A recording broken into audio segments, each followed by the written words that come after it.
Evening, everyone. Welcome. Episode 15 of Talkin Shop with Outlier Firefighters.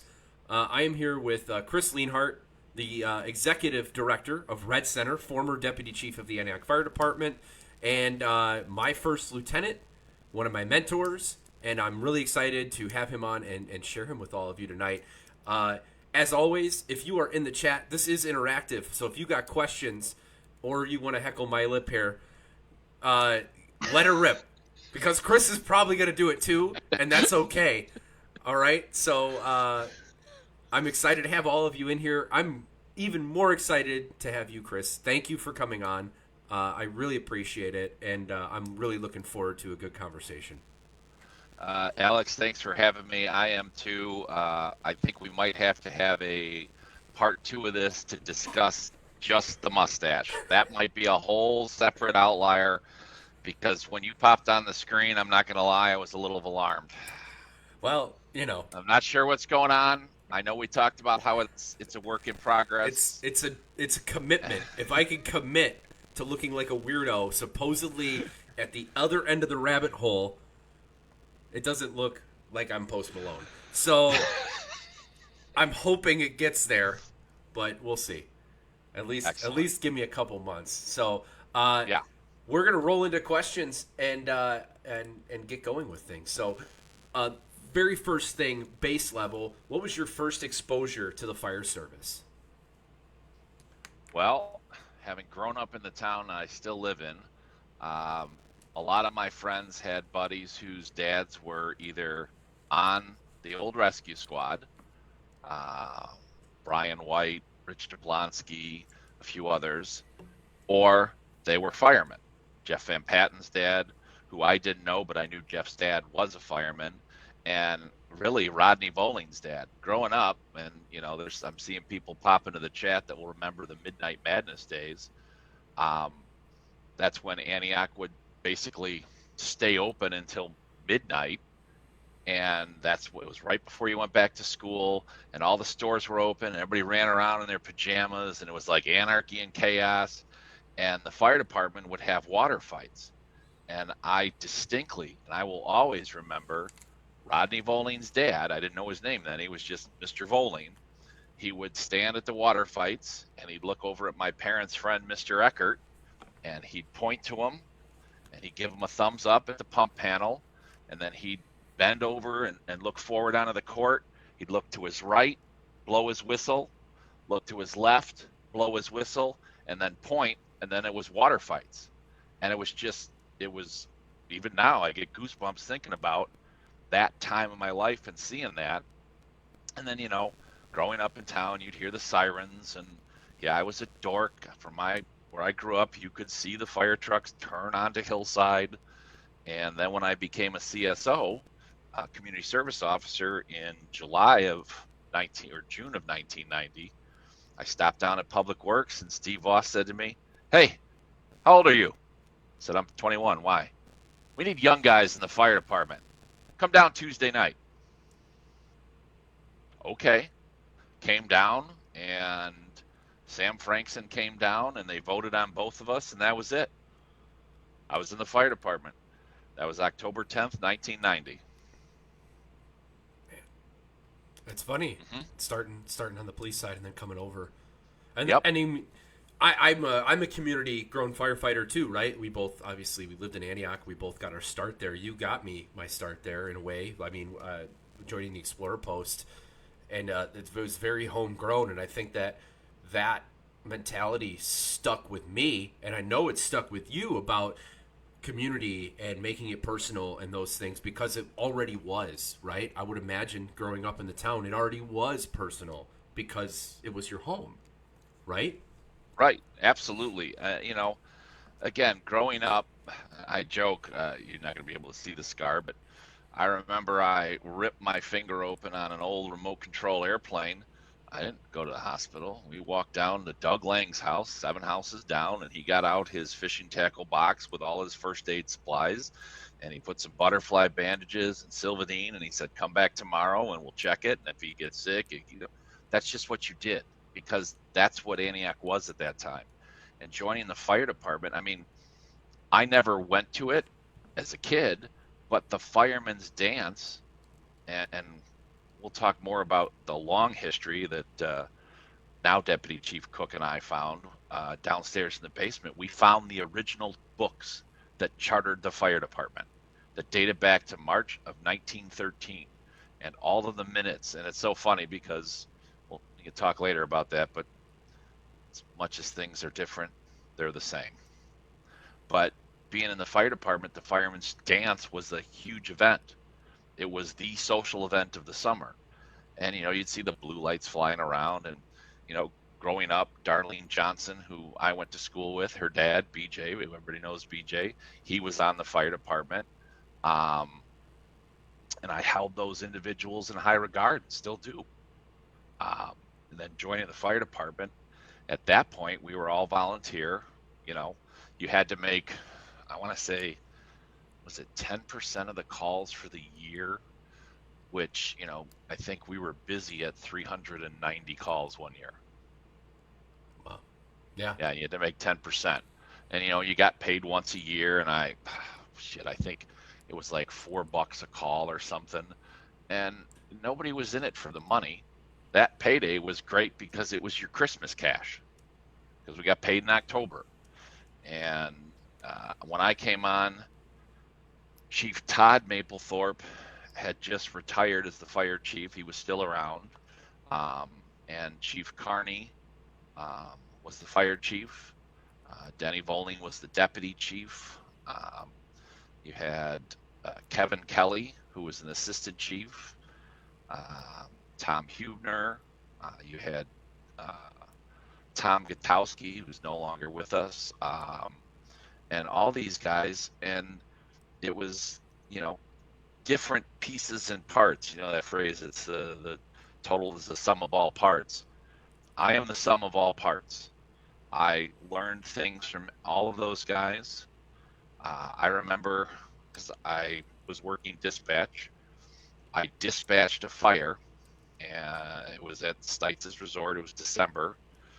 I got down there, and the first engine went out, and that's back when we had, I think, 25 of the 30 guys in Public Works were all in the fire department, and you had to be grabbed by a senior member. And Tom Gutowski and Duffy Gusserson, they're like, "You dispatched him, you might as well get on, kid." And that was my first fire I went in. We rode out on the squad, and it's been a blur and a wild ride ever since. We can talk about it, but that was my exposure. That's how I started. You dispatched your own first fire? Yeah. I don't think I've ever heard that in any realm of anything fire service related. That's pretty cool. I don't know anybody else that could say that. That's funny. No, it was right at 8 o'clock, and Jeff Van Patten's mom was my relief, and I went running down the hallway, and I'm like, they're not all up yet. And I was in, I had the doors open. I did everything I could as a new guy. I didn't start the rigs or anything. And that's when we would take 10 guys on the squad and went rolling out there. Yeah, well, they still did I got a little glimpse of the 10 guys on the squad many, years later. But, yeah, I mean, I was the tail end of that stuff. And one thing I was thinking when you were talking about volunteerism and service to the community in that way, I think that there's going to be a whole generation of firemen that won't get that. And I get that the fire service has to evolve and grow, and there's places that are much busier that need to be full-time and they can't be volunteer anymore. But for a lot of firefighters, their path started with volunteerism and then moved its way up, like mine, into a career. My father's the same way. He was a volunteer in Gurnee, and eventually he became full-time. So you get a real rooted grasp of service to the community, service to others, because you don't do it for money. And then you get bit by the bug and you're in. That's how traditional, maybe not traditionally, but coincidentally, a lot of people were like that. And maybe that's lost nowadays. And we could talk about that later when we talk, the closing questions. I think that kind of ties into that. But I still can't get over it. You dispatched your own first fire. That's that's awesome. So going from that, right, how did your career progress to now, to where you are currently at Red Center? And then, when you get to that point, not everyone that listens is necessarily from Illinois, so they might not know at Red Center, Mabus, any of that stuff. So if you want to enlighten them on that too. Yeah, so I started as a CSO, community service officer. I thought I wanted to be a cop. I worked for the Sheriff's Marine Unit as a dispatcher, got the bug, um, and became a CSO. And we had 4 ladies that worked at dispatch. 3 of them were pregnant, and I got called off the street at like 8:15 in the morning. Can you 1019 post 1 for 601? I'm like, just got a cup of coffee. I haven't handled a call. How can I be in trouble already? I go walking in, and I'm like, what's up, Lieutenant? He goes, Lienhardt, you're going to work the radio tomorrow, 3 to 11s. I said, well, for how long? He goes, they work 8-hour shifts. I go, I understand the math, sir. I mean, how long? Well, 3 of our ladies are pregnant. You do the math. And that was it. That was my introduction to dispatch. And I did that for almost a year. And back then I was making $17,000 a year, and Vernon Hills was hiring at $23,000 a year. So I'm like, poof, moving on up. Let's make it rain in here. Bought myself a $19,000 Dodge Daytona and took a job at Vernon Hills. I worked there. It's a combination center for 6 some years. And when I say thought I wanted to be a fireman, I mean, I was on Antioch the whole time, but there was an opening at Fort Sheridan. And I'll never forget the first day I got there, I called my late wife, Denise, and I said, I've made a horrible mistake. I miss being in the action. So I gutted it out, and, I laugh when full-time firemen whine about, I got to be on a 48. We worked 24 on, 24 off. You walked in on a Monday, you did a trade for somebody, that's Tuesday, now you're working Wednesday, some no-load calls in sick, and you're on the overtime list, so now you're there Thursday, now it's your Friday. You walked in on a Monday, you went out on a Friday or a Saturday, and you can only wash your car so many times. Yeah. There's only so many naps, believe it or not, that you can take. And by like day 4, people will be like, what do you want to do? Squad's going out in the air. Oh, okay. Because you got to get out of there. You're going stir crazy. And my neighbor at the time, Barb Lindgren, I was living on David Street. They're like, hey, we're hiring. And I remember applying. And I remember the deputy chief telling me this story. Because in my interview, I said, I feel like I was meant to work at Red Center. And, I said, you guys have state-of-the-art stuff, and it's like the NORAD of dispatch, and this is where all the action is. And the chief and the deputy chief go, Chris, normally we take people downstairs, because it was in the basement of what's now demolished, but Glenview Station 6 on Glenview Road. It goes, we don't want to ruin your image of Red Center, because it was Wayne's World basement, 100% Wayne's World, like paneling. It was a 2-position thing. But I remember I got called in. I was given a start date. And I walked in. I was there 25 minutes early, and Virginia was the admin. She goes, hey, congratulations. Mike and Joe want to see you. And it's not Mike and Joe, the musical act. It was Mike Zawicki, the deputy chief, and Joe Roberson, the chief. So here I am on my first day of my job, and I get summoned up to the office. They're like, hey, congratulations.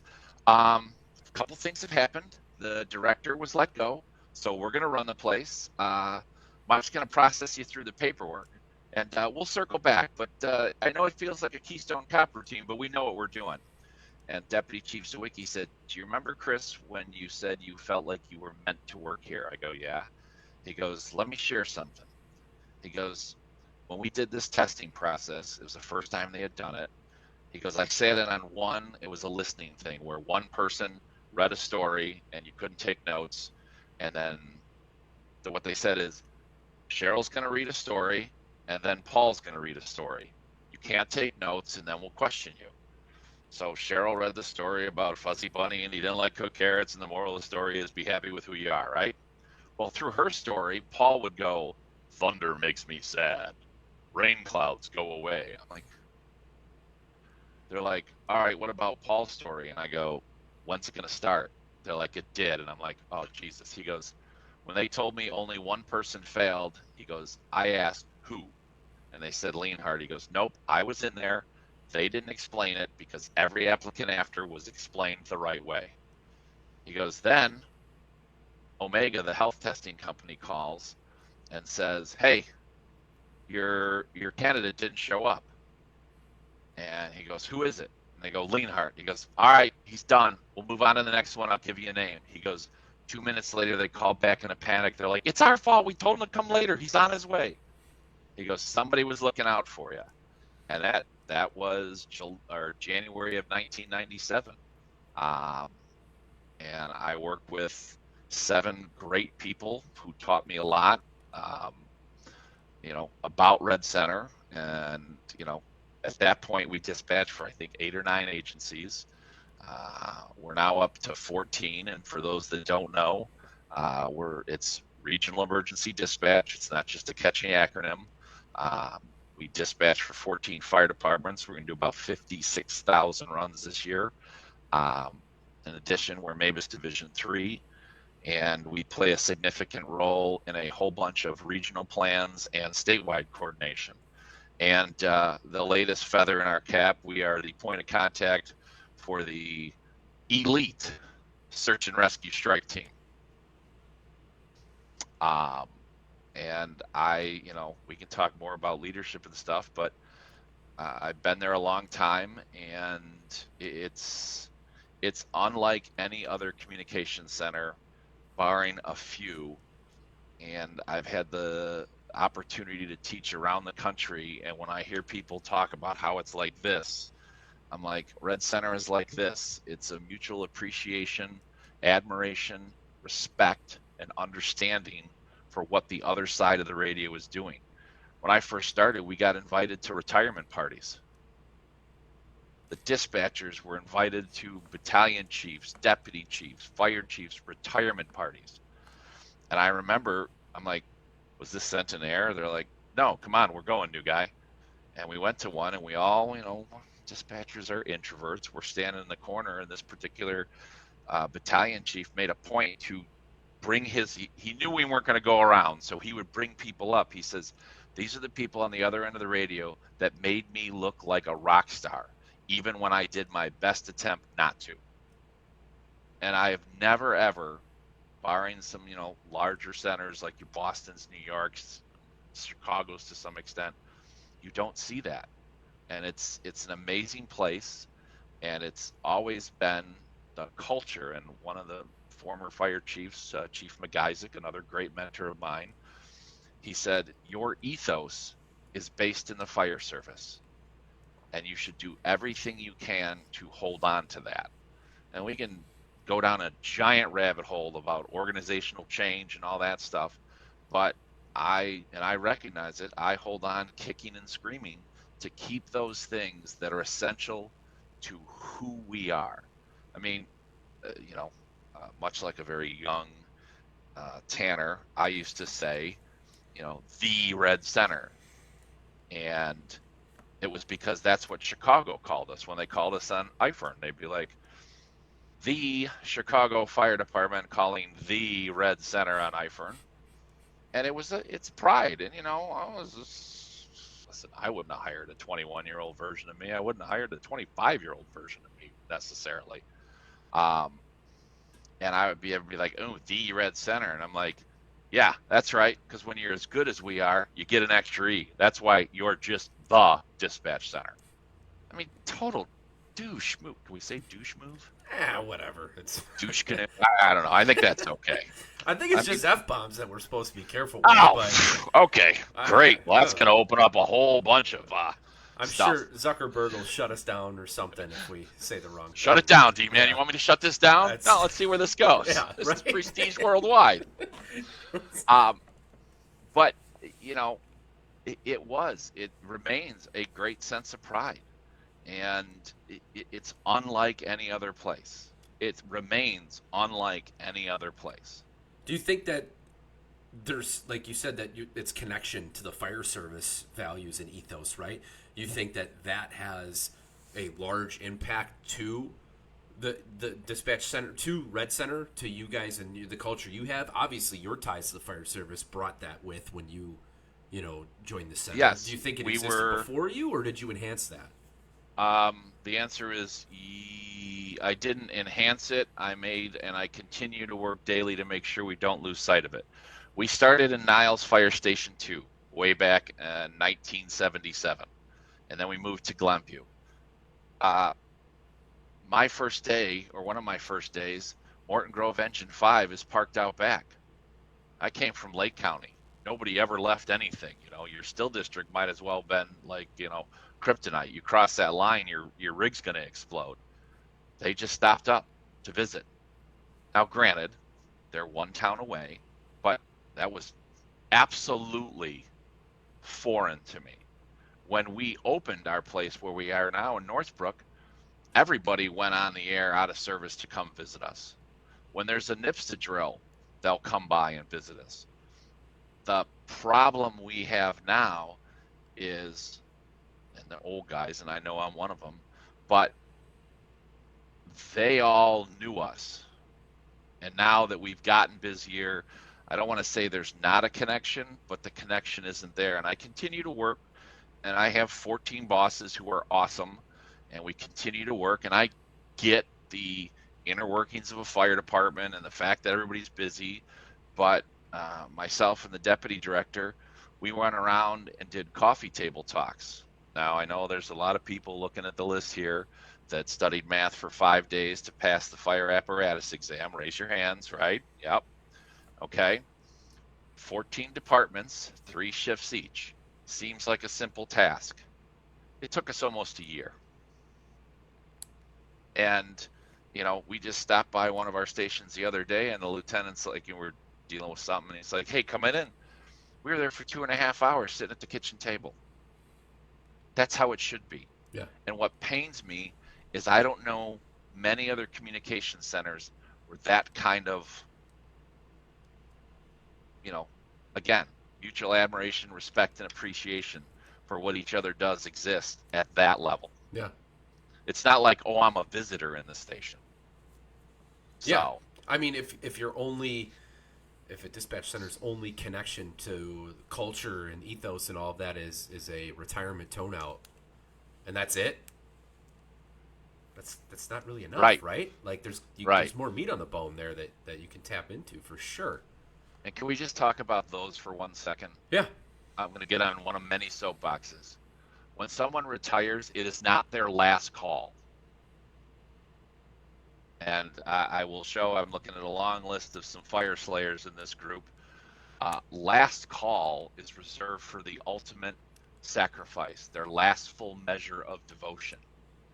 I don't think the term last call should be associated with your retirement. That's just Chris's personal belief. I'll wait for the peanut gallery to chime in. Can we see them chime in? Are they chiming in? They're quiet right now. They're quiet. I know. There's only a couple. I mean, we had a couple people jump in here earlier. Like, obviously, Trevor Stein's excited, and it's always good to have you in here, Trevor. Patrick Mercer was talking about pouring old style at the ladies' nights, so that was another one. And keeps bringing up 59, which that thing's in Chicago Fire now. For those of you that are buffs about that thing. They bought it. The show bought that thing. It's pretty cool. Yeah, we dealt with that deal. All I see is the people that have joined. Andy Russell just joined us. Yeah, to be honest with you, on my end, I don't get to see any of that. All I got is the chat. That's it. That's all I can see. All right. Well, if we see chat, let's keep the questions coming. Wolchez, agrees with what you're saying with the tone out, and I do too. I've never really thought of it that way, and I'm trying to think of how they've phrased it. We've had a lot of retirements here lately, but in my organization, and I think they say stand by for final tone, if I remember correctly. That's the exact lingo that they use. Right. And when you think about it, that is not the intention of that. Not what it is, no. And we used to do, I don't know what they did before I got there, but when, once I felt comfortable, they're like, hey, we're going to do a retirement. And, I'm like, hey, when did they start? And if I knew them, I'll never forget a couple of them. George Coit, who again since passed away, Deputy Chief at Deerfield. I did his, and I'm like, you know, he's one of the few people that can say he was an explorer during the Chicago fire. Um, and when Chief Quinn retired, like Chief Quinn was promoted to lieutenant in 19 whatever. I go, ironically, Chief Kasian was learning everything about leadership as he started kindergarten. Fun things like that. And I never forget Jimmy Hosfield, who's a great guy. I mean, just he's everything about the fire service. And he would complain a lot. This sucks. It's just not fair. It's just not fair, man. It's not fair. And so when I did his retirement thing, I threw a couple of Jimmy Hosfields in there, and I said, "But he's the guy that we all should achieve and want to be." And he called me up ballin'. Nobody else does that. Yeah. No, I mean, I've heard them. The tone outs are very generic. Yeah. The dispatchers don't know you from Adam in many cases. They're just reading what somebody sent over. Yeah. But it's that those are the little things. And when we were in Glenview, Station 6, the guys would come down all the time. And it was funny when we moved to Station 12, the captain at the time, he's like, I said, "Why aren't the guys allowed to come back here?" He goes, "I don't want them to miss a call." I said, "Cap, in the 5 years that I've been at Red and the probably 20 years before that we've existed, the response times for Ambulance 6, Engine 6, Battalion 6, and Engine 13 are some of the best, because the minute we knew they're due, we're like, go, you're going out." I go, "The calls start here. You're never gonna miss a call if you're in dispatch." Yeah. This is the same guy who walked in with his radio blaring, and we key up and you get that roaring feedback. I'm like, "Cap, what are you doing?" "I don't want to miss a call." And I just looked at him. I go, "We've talked about this. You're not going to miss a call in this building." And when if you want to segue into that whole thing about culture and our ethos, that's where it came from.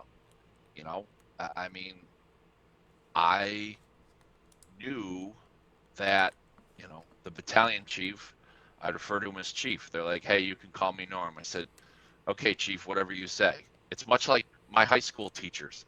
I still can't call Mr. Gordy Mike Gordy. He's Mr. Gordy. Yeah. He was my English teacher. He remains that. Mr. Kessel, I served on the park board with him, and both of them said, "Chris, my parents didn't name me Mr. I have a first name." I said, "I'm aware, sir, but you will always be Mr. Gordy. You'll always be, until he passed away. Coach Andrews, my old neighbor, I'd see him at breakfast. He was the basketball coach. It's Coach Andrews. It's out of respect, and it's what you learned, and the fire service does a very good job of it." And I remember the one battalion chief going, "No, listen, it's okay. In this environment, you can call me Norm, and I know that you know when to call me Chief." And I knew I had arrived when I was the lieutenant came and said to my partner on shift, "Hey, can we borrow the new guy? We're going to sing happy birthday." And I'm like, "Okay, I've been accepted." And, that, we would have discussions, and it wasn't all fire service discussions, but it's about what's going on. And, you learn things and you see how it's the right way to do things. I remember being down at the the Chicago Fire Academy, taking a incident management 6-day class, and they had a fireman's kid hit an ambulance on the way to the hospital. And watching at that point, he was Deputy Commissioner Gene Ryan, and a lot of others, Dan Ellis, Ken Wotecki, and a few others. They're like, at our breaks, they're like, "Okay, hey, is the district chief going down there? Yeah. Do we got somebody with the family? Yeah. Have we talked about so-and-so? Yeah. So-and-so's going over there. We're going down there. I'm going to be down there next. He's going to be down there. And tomorrow we got the same rotation." And nobody was, it was minor. I mean, the kid was injured. The members in the ambulance were injured, but every, full recovery kind of stuff, but they took care of their own. And it was impressive to watch, and it imprinted. So that was along the way, right, for you Yes. learning about the ethos, the culture. Yep. It sounds, and I know you are. You're there's a lot of talk about culture in the fire service now, and there's a lot of leaders in that write books, and they're fantastic in what they do. And one of the things that I've pulled from those has been about macro culture and micro cultures, right? Macro culture is why the fire trucks are red, why we have hooks, why buckets were a thing, like why bugles are on, officers' helmets. That's the macro culture, right? That we're continuing those traditions, and it's where did you learn about that kind of stuff, and in your connection then to the fire service as a world of the fire service, not just local and individual department cultures and history. Well, as a 4 or 5 year old, I had There Goes the Fire Engine, those books that, again, looking at some of the names, I don't even know who makes them, but they're the gold little bound books. I was given one. I bet you if you look around the Tanner estate, I guarantee you had one. I bet you have one for your kids already. Elmo's driving, but, Yeah, Elmo's on truck 38, Yeah. Destination Jobtown. Um, I don't want to say that I didn't learn it at Antioch because we were a volunteer organization. So yes, we had certain things, and I did learn a lot, and lots of conversations. And when you asked me to be on here, I was thinking a lot of my life has been like The Last Samurai with Tom Cruise and what's his name, about the conversations. Uh, you know, a lot of what I have learned, whether it's specking fire trucks, Norm Johnson in Glenview taught me a lot because that's what he did. And, we'd go over specs and he, not just like, oh, okay, yeah, great. Somebody's going to chime in with blinky lights and cues. Yeah, Fireman Chris loved blinky lights and cues, but then Deputy Chief Lienhardt understood that I'm not going to ride on it. I don't care, but we got a price point we got to be at. And it's my job as a leader to say, and I think you were involved, I know TJ Ruth was, he was all about the top mount pump panel. You remember that going I am FDIC? all about the top mount pump panel as well. But there's FDI engine so-and-so. They're on about 500,000 calls a year. They got a top mount pump panel. I'm along for that, but it's okay. Right. But it's my job, or was my job, to say, okay, but that has a value. That has a cost. When I worked at Vernon Hills PD, and it was weird because there was a retirement, and somebody reached out, and all the young guys were on one side of the bar, and all us old guys were on the other side of the bar. And I said, if one of those snot-nosed kids looks over here one more time, and the other guy goes, yeah, I think it's time we throw down. I'm like, easy, I was just kidding. But his name was John Kincaid, and, again, the midnight shift. I'm some punk 22-year-old. And, we would have a lot of, discussions. He'd come in off the street, and, that's where I learned you can be part of the problem or part of the solution. And I use that example, and I give credit to him. He's like, you and I can sit here complain all night long. He goes, now the next sergeant's going to come in, and I'm a bear with a sore behind. Fran's going to come in, and you're going to get her fired up, and then 3 to 11s is going to get fired up. He goes, now you and I come back tomorrow night at 11, and everybody's pissed off, and we're like, what's the problem? Us. We're the problem. He goes, it's easy to complain. It takes zero effort to complain. It takes a lot of effort to be part of the solution. He goes, if you want something fixed, come with a solution and be ready and able to say, this is what I think. Hey, Deputy Chief Store, this is my idea. This is the issue. This is what I'm working at. And they may say yes, they may say no, they may go, that's a great idea. I remember we wanted headsets at Vernon Hills, big cutting edge technology in 1992. We wanted headsets in the dispatch center. And, I'm going to tell you what's on my mind. And I was sitting with the chief. I said, Chief, how much is our budget? And at that time, I don't know, it was like 5 or 6 million, which was big money back then. I go, why can't we have headsets? He's like, well, you can. Nobody's asked. I said, well, I guess I'm asking for everybody because we keep getting told that there's no money in the budget. And he pushed his glasses up, as he always did, and he says, Mr. Lienhardt, somewhere within this $5 million budget is a couple $100 for your headsets. But, and if there's any Vernon Hills coppers on here, they know he was, there was a lot of things that I don't agree with what he did. But again, you learn from everybody. And he taught me that the dispatch center is the most underappreciated and critical point. He says, you have no idea how many people's contact starts and ends and only resides in this communication center. He goes, I wish my peers appreciated it as much as I do. He goes, and I know I don't say it enough. And, when you're working the midnight shift, you've got to log overnight parking car complaints or cars on the street. You gotta find creative ways to not go nuts. So people would call, Vernon Hills Police, Lienhardt, yeah, I want to park my car in the street. Hold on, I'm going to transfer you to the overnight parking division. And I would transfer it to the next council position. I'm sitting in a room by myself. Overnight parking, this is Lienhardt. Hi, I'd like to park my car in the street. All right, that's great. Just remind you can only do 3 consecutive days. It's got to be out of there by so-and-so. And if you have any other questions, you please call back and ask for overnight parking.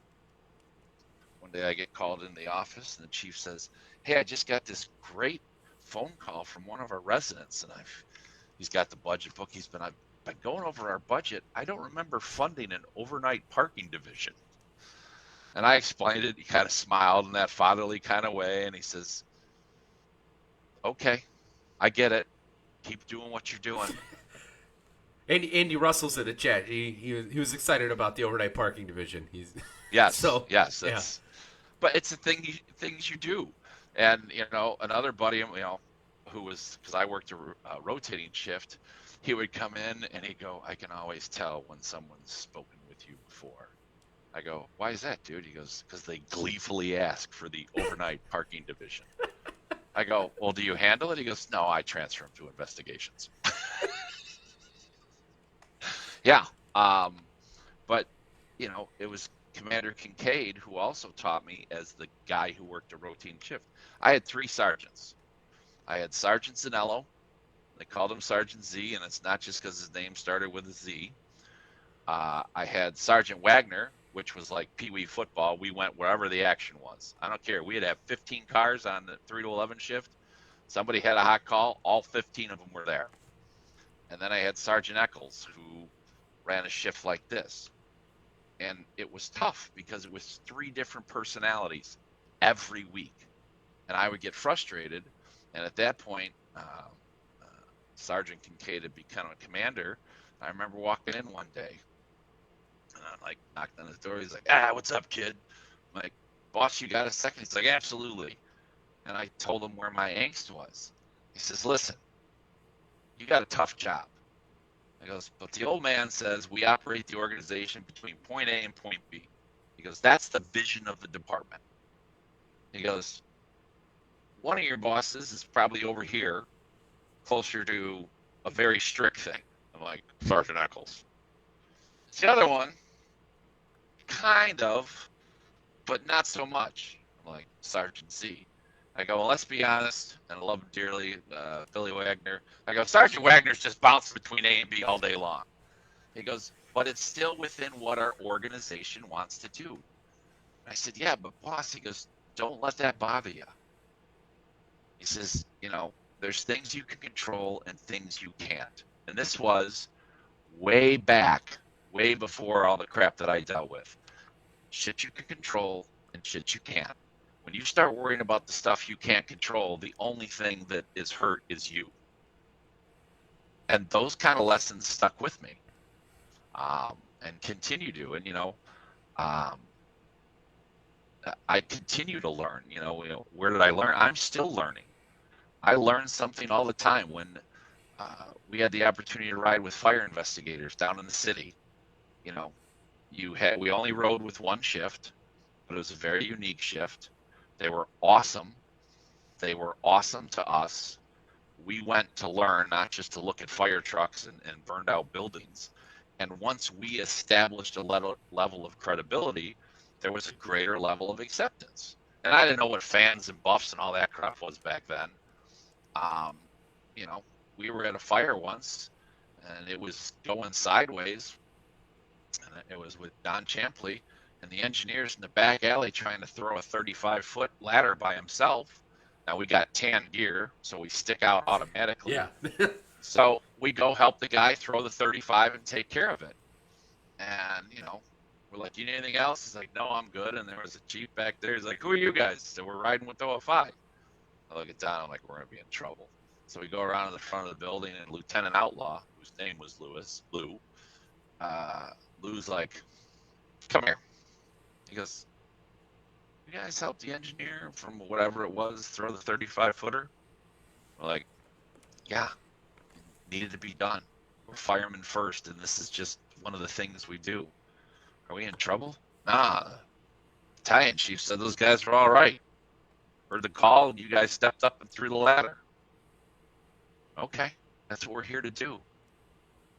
And you learn from listening to them talk and tell stories, and you pick their brain, and they're just a wealth of knowledge, and that continues. I mean, I think of the chiefs that were in place, the battalion chiefs that were in place, and Don and I tried to count. I mean, we're like 4 evolutions through it now, but I remember I made a mistake early on, and I, coming from a police department, thought I was going to get fired. And I called the battalion chief, and I said, boss, this is what happens. And he's like, hey, I got a question for you. Is the sun still up in the sky? Yeah. Did we get any memos that that's not going to happen tomorrow? No. You think you're going to do that again? I said, no, sir, I'm not. He goes, all right, we're good. You're a human being. I was just like, I'm not in trouble. It's the culture. Yeah. I mean, that needs to exist in multiple levels, right? Within public safety, not even just fire, everywhere, right? If you make a mistake. Now, if it's a blatant, like you were being selfish or you were being, you know what I mean? Like, let's take that out of the equation. If you step in it, then guess Yes. what? You're going to take a rip. But if it's just youthful exuberance, when I used to be, I used to help with the drum line. I used to tell them, if you make a mistake, make it loud, make it proud. Just don't make it more than once.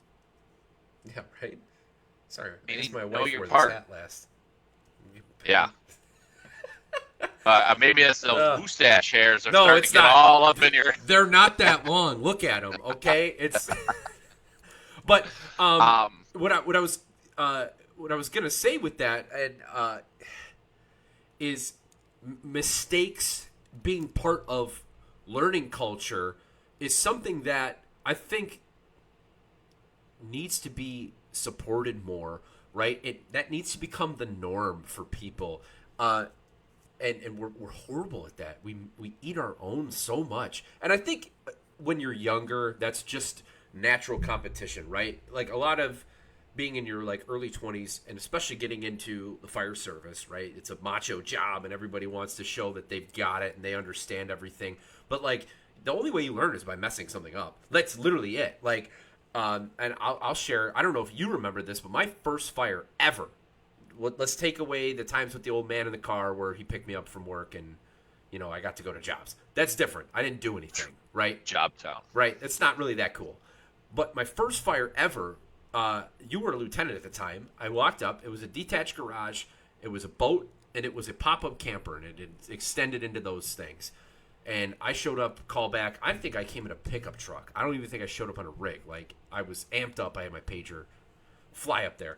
And to this day, these are 2 of the worst mistakes I've ever made, ever, like in a fire or otherwise. And I've not made the mistakes since because I fucked up. And you go, hey, kid, go. Actually, I don't think you said kid. I think you knew my name at that point because you had got me on. But either way, hey, take this line and go put it on the pop-up camper. I was like, yeah, all right, cool. I thought I knew how to manage a hose line. Clearly, I didn't. I went over the shoulder, which anyone who's ever gone over the shoulder, right, anyone that's ever done that goes, that's a horrible decision. I open the line, it whips, hits me in the helmet, knocks me out. I'm on the ground. I have my mask on and all that fun stuff. And do you remember Jacob Cieslewitz, who was in my fire academy Yeah. class, right? So Cieslewitz. he ended up not becoming a fireman, but he was good, man. I mean, I know he had whatever issues with the test taking. He was good. He jumped on that line and wrestled it to the ground like a wild serpent and shut it off, and he looked like a stud. And everyone's patting him on the back like, yo, Jacob, that was great, what you did. And I'm still laying on the ground like zonked out, and all I remember was you standing over me on my mask and me kind of like, hey, you all right? Yeah, I think so. All right, get up, go take the chainsaw. We got to go cut a hole in the wall. Round 2. I get up, I go over, I flood the saw immediately flood the saw. And Sunday, who was an arborist by trade, grabs the saw out of my hand and goes, give me that effing thing. Fixes the problem with where you flood, where you can basically just hold down the throttle and crank it a whole bunch. Totally cuts the holes, embarrasses the crap out of me. I go to rehab having done nothing other than get hit in the head with a hose line. And flood a saw. My blood pressure's through the roof, so they wouldn't let me go back anywhere because I felt like such an idiot. You never made me feel bad at all. So, again, I will thank you for that, right? Like, you didn't make me feel like my mistake was bad. But because of that, every single shift for, like, weeks, I would start every saw on the rig. I would practice if it got flooded. Like, to the point where I got made fun of, where guys were like, dude, it's 7:30 at night, because we would work those, the 6 p.m. shifts. I'm like, yeah, I know. Well, you don't need to start the saw. It's not Monday. I'm like, yeah, I know. And I would still do it for like weeks until I got it down. And I'll never do this with a hose line again. So, like, mistake culture is a good thing. We need that. You need to. That's the only way that you can really progress on certain things, right? If you completely jack them up and somebody pulls you aside and goes, hey, kid, I know that was rough. Let me show you a better way to do this. Let's fix this so you don't make that mistake again, rather than belittle the crap out of somebody, which can happen and frequently happens. And that guy never learns. No, and I've had again, since she asked me to do this, I've been thinking about the wild journey and the bizarre opportunities I've had because along this way. And hold on, squirrel. I got asked to present and speak at the Kenosha Fire Department graduation. Another one of my mentors, Phil Johnson. When I got on, there were 3 of us. It was Greg Fisher, Sam Frankson, and myself. And there was no Quad 2 Academy back then. It was Jeff Van Patten, Rich Frankson, and Marty. She worked at Public Works. They were like the training team. And obviously, Rich isn't going to teach his brother. We know how that would go. And because I grew up with Jeff, it wasn't a good fit. So I didn't know Rich Frankson from Adam, and he was one of my instructors. And we did a live burn up in Randall. And Phil Johnson was, I believe, the chief at the time. And I didn't know him from Adam. They just said, here's a new guy. And I walked in and I said, he goes, what's your name? I'm like, Lienhardt, sir. All right, Leinenkugels, here's the deal. These guys are going to come in here with a hose line, and they have no idea what they're doing. So just sit over here, and once they're done, as long as they don't screw it up, then we'll. And that was my fire behavior thing. And that's a whole nother lesson and discussion. But then fast forward, he says, hey, Leinenkugels, I want you to speak at our Kenosha Fire Department graduation. I'm like, oh, okay, whatever. He's like, it's over here at this school. I'm like, oh, whatever. It doesn't seem like a big deal. And he says, hey, you got your speech done? It's like a week out. I'm like, speech? I was just gonna, get up there and tell a few anecdotal stories. I go, how many people show up? He goes, about 150 to 200. Yeah, I got a speech. And the speech, the whole tenor of the speech was what I would tell myself. Because there were 10 or 12 Ricky recruits there. And, I said to the recruits, you are going to make a mistake. We expect you to make mistakes. We don't expect you and cannot accept that those things repeat themselves over and over again. I go, To all the salty veterans in the back of the auditorium, you were here one day because I don't know anybody that came on the job with 40 years in the pension. You have to accept they're going to make mistakes. And instead of ridiculing, belittling, take the time, make the investment, and show them. So when you leave and come back, and one of them is sitting in a spot that you are, you had some skin in that game. And the fire chief came up to me afterwards and he said, "Are you sure you're not a member here? Because you just captured our organization." I said, "Chief, the only guy I know from Kenosha is Philly and his kid. Otherwise, this is the same circus, different clowns." Very much And it so. is. Yeah, And we Troy Tarr do here eat is our own. in the chat, and he would echo. I mean, he said we had officers who would berate and embarrass, and it's sad that they're officers. What advice would you give? So let's play a scenario, right, where you're part of a company and you are a blue shirt and you got another blue shirt or whatever the case is, and your lieutenant is ripping apart another blue shirt for a mistake they made. What can you do as a firefighter in those situations to kind of help combat some of that toxicity? So one, you have to be mindful, know where you are. You know, what's the first rule of Fight Club? There is no Fight Club. We don't air our dirty laundry in front of people and on the scene. And not every situation is a democracy. But if I'm a blue shirt with some time on the job, I'm going to turn to my lieutenant and say, "Lou, give me a minute. I'm going to talk to them. I'll come right back to you." And then whatever it is the blue shirt new fireman did, say, "Listen, you know, we'll figure it out afterwards, but let's get refocused. We have a task to do." Remember the line? Remember the movie We Were Soldiers, where he's calling in the napalm, and the guy drops the napalm on him? Hal Moore in that moment could have lost his mind, and he turns to that guy on the radio and he says, "You forget about that one. You're the only thing keeping us alive. You got to let some of it go." And our culture, sadly, and we've all been a part of it, we all do it. We are horrible. And the dispatch culture is worse than firemen. We assess someone in the first 30 seconds and decide they're never going to make it if they don't answer the way we want them to answer. And as I get to the end of my time in this field, I call my peers out on it when I teach. I said, "This is our problem. You know, we don't support people when we should." And then I'm going to talk to the lieutenant. And, it's, I love when people say, "Oh, it's a difficult conversation. I got to have a difficult conversation."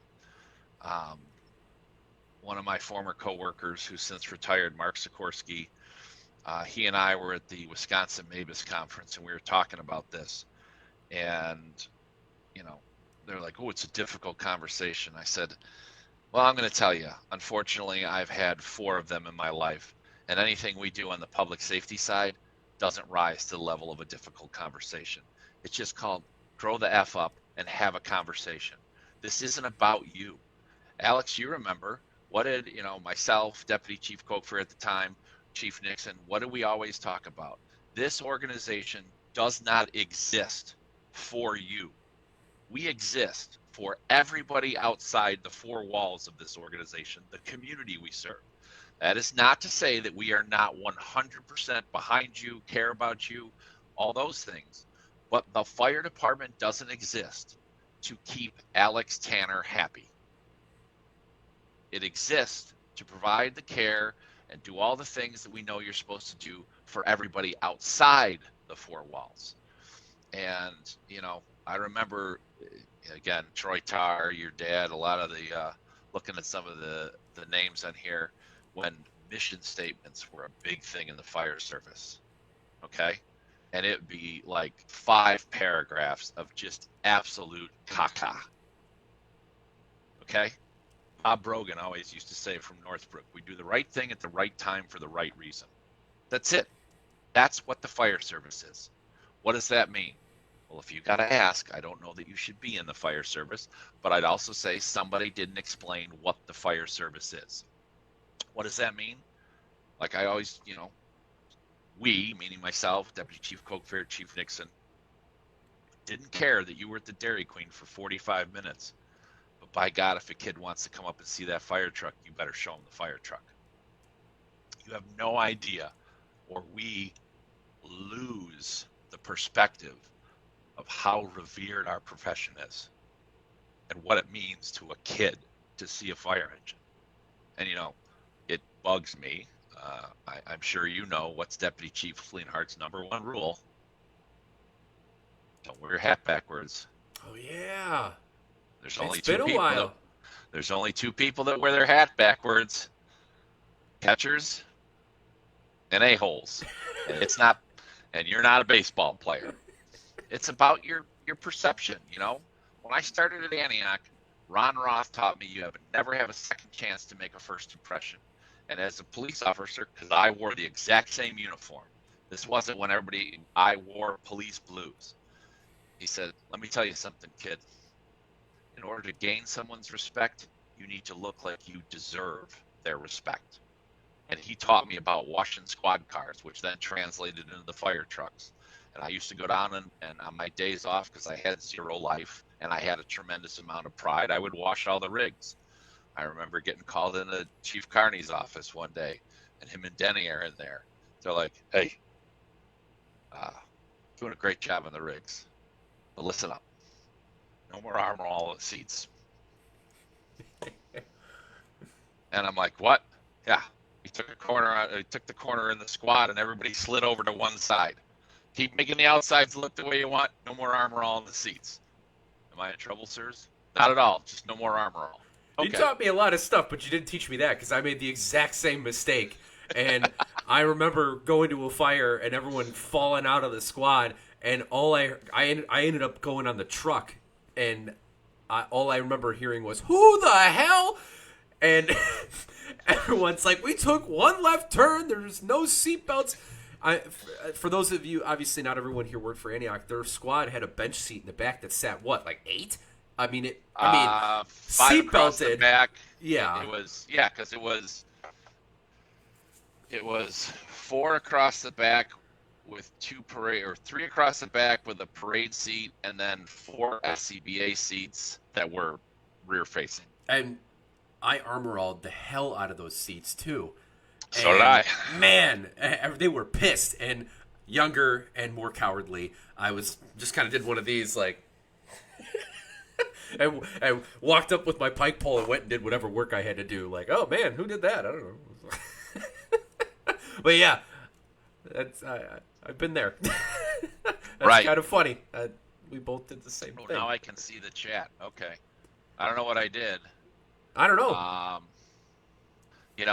Chris Reynolds is, I see, he was another one. Myself and Chris spell our names right. Chris Kazian spells his name wrong. The Galena Pub Ed Conference, which is where I met Troy all those years ago, which, Troy, what was it, 91, 92? That's where, and I'm not going to say like formal stuff, but your journey and your lessons continue. Bill Glade, who recently passed away, Dave Dado, Chris Johnson from Deerfield, hold on, Dado, Glade, Johnson, Keith Patterson, Doc, still, you're fortunate when you have people in your life that you can not talk to for a long time and then pick up right where you left off as if you never had that. I am truly blessed with more of those than I realize. And, somebody said, how did you know Bill Glade? I said, myself, Chris Kazian, Troy Tyre, we were 3 punks who thought we were going to take over public education as 21, 22, 23-year-olds. And all those people that I just mentioned were very patient with us. Yes, Troy, Galena, very patient with us. And, we were dumb and we did stupid shit. I mean, really stupid shit. And they'd be like, all right, what did you learn from that one? And nothing that was career enders. Thank God there's no cell phones. I will say this. One time we drank a place out of their dollar shots and we made a giant pyramid. It was the arena in East Dubuque. I don't even think it's there anymore. And, obviously. Well, what did you learn from that? And just conversations. And, as I was going through the process for deputy chief, and then again, and more for deputy chief, another one of my mentors said to me, and it really struck a chord: Chris, just go in there and be the person we know you can be, not the person we know you to be. Meaning, we know that you know this job. We know that you will be a good leader. Stop being a smartass. And as an individual, you gotta take some stock in that. I'm still me. I'm just now have better soft skills. And I don't know if Deputy Chief Cook is on, but there was a fire down the street from my house, and I went. It was literally less than a mile. And gave a size up. It was a fully involved a working building fire. And Jimmy says, I said, what do you need? He says, we need to get water. So the engine pulled up, and I said to the kid, you got 500 or 1,000 feet? He goes, uh-huh. I go, no, I'm asking you, do you have 500 or 1,000 feet? And I'm looking at the hose bed. I'm like, you have 1,000. You're going to be one length short.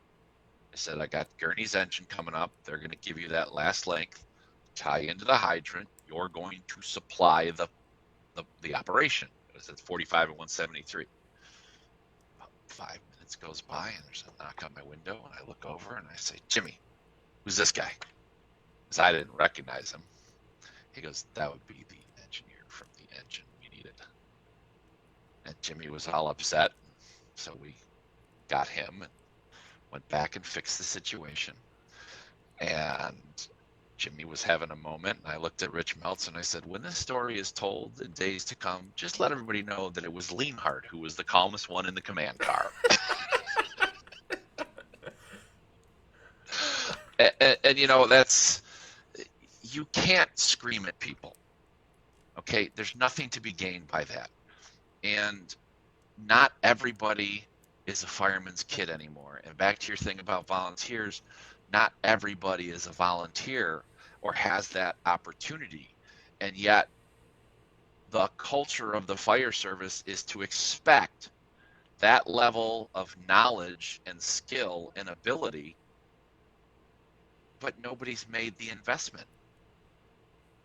And even when you make the investment, it's a lot of sweat equity. It's not a one-time thing, and you have to keep repeating yourself. And as a leader, sometimes it's exhausting. And from a leadership standpoint, you're like, I feel like Sisyphus. I'm pushing the rock up the hill, it comes right back down. Any props for some Greek literature references? I'm with you, yeah. But when it clicks, and when you see it, and when it happens, it's, and we spent a lot of time during the, that your group, you, Orion, K-Mac, Elkin, Keefe, Scotty Mapes, Fogg. Did we ever agree, is Frankie part of the original group? I can't remember. I think he was. I don't remember who the original. Right. Jamie. Yeah, White. Jamie White was, yeah. Yeah. That's where we learned about hangry. We did. I'm getting hangry. All right, let's get lunch order. That original group, there were a lot of things we did, and I know we'll talk about it, but the effort we put into creating an environment where you were empowered. Well, what does that mean? Well, it just doesn't mean that you get to decide to take the fire engine out. It means we have faith in you to make the decisions. And, we'll tell a Tanner War story. Do you remember the unusual occurrence report? Yeah, I do remember that. Yeah. For those who are not familiar, as an upstart full-time fire department providing fire and life safety for the entire community, we had some incidents where things ran into things. Shout out to K-Mac, somehow managed to take a 9-foot wide vehicle and hook it on a 14-foot wide bay door. I forgot about that stuff. Oh yeah. Oh no, I can't make this stuff up, Yeah, folks. This poor is all K-Mac. stuff that's happened. She drives a friggin' tiller now, and she's just fine. It's hilarious, but yeah. I know. I know. Well, this is, I think it was you and her. It was. It Yep. was, I yeah, know the yeah. You know story. where we're going? I know where we're Yeah. going. So Want we to talk had a about policy mistakes? about, if something happened, document the damage, fill out the unusual occurrence report, notify the chiefs, right? That's basically what the policy said. Yeah, yeah. It's a Tuesday night before the business meeting. You and K-Mac decide you're going to get everybody's favorite couple slices from Antioch Pizza, Special. and you take the Deerfield ambulance, as we referred to it, Yeah. and you clip the side of the building all the way down the side of the ambulance. And you come in and you tell us what happened, and you're proud. You took pictures. You're going to go fill out the report. And I'm looking at Chief Nixon, and I'm looking at Chief Cokefair, and I'm like, did you tell the owner? And you both were like, but the policy says we need to do this, this, and this. Yelling, what good does it? I already felt horrible, so yelling Right, wouldn't have done anything at that point.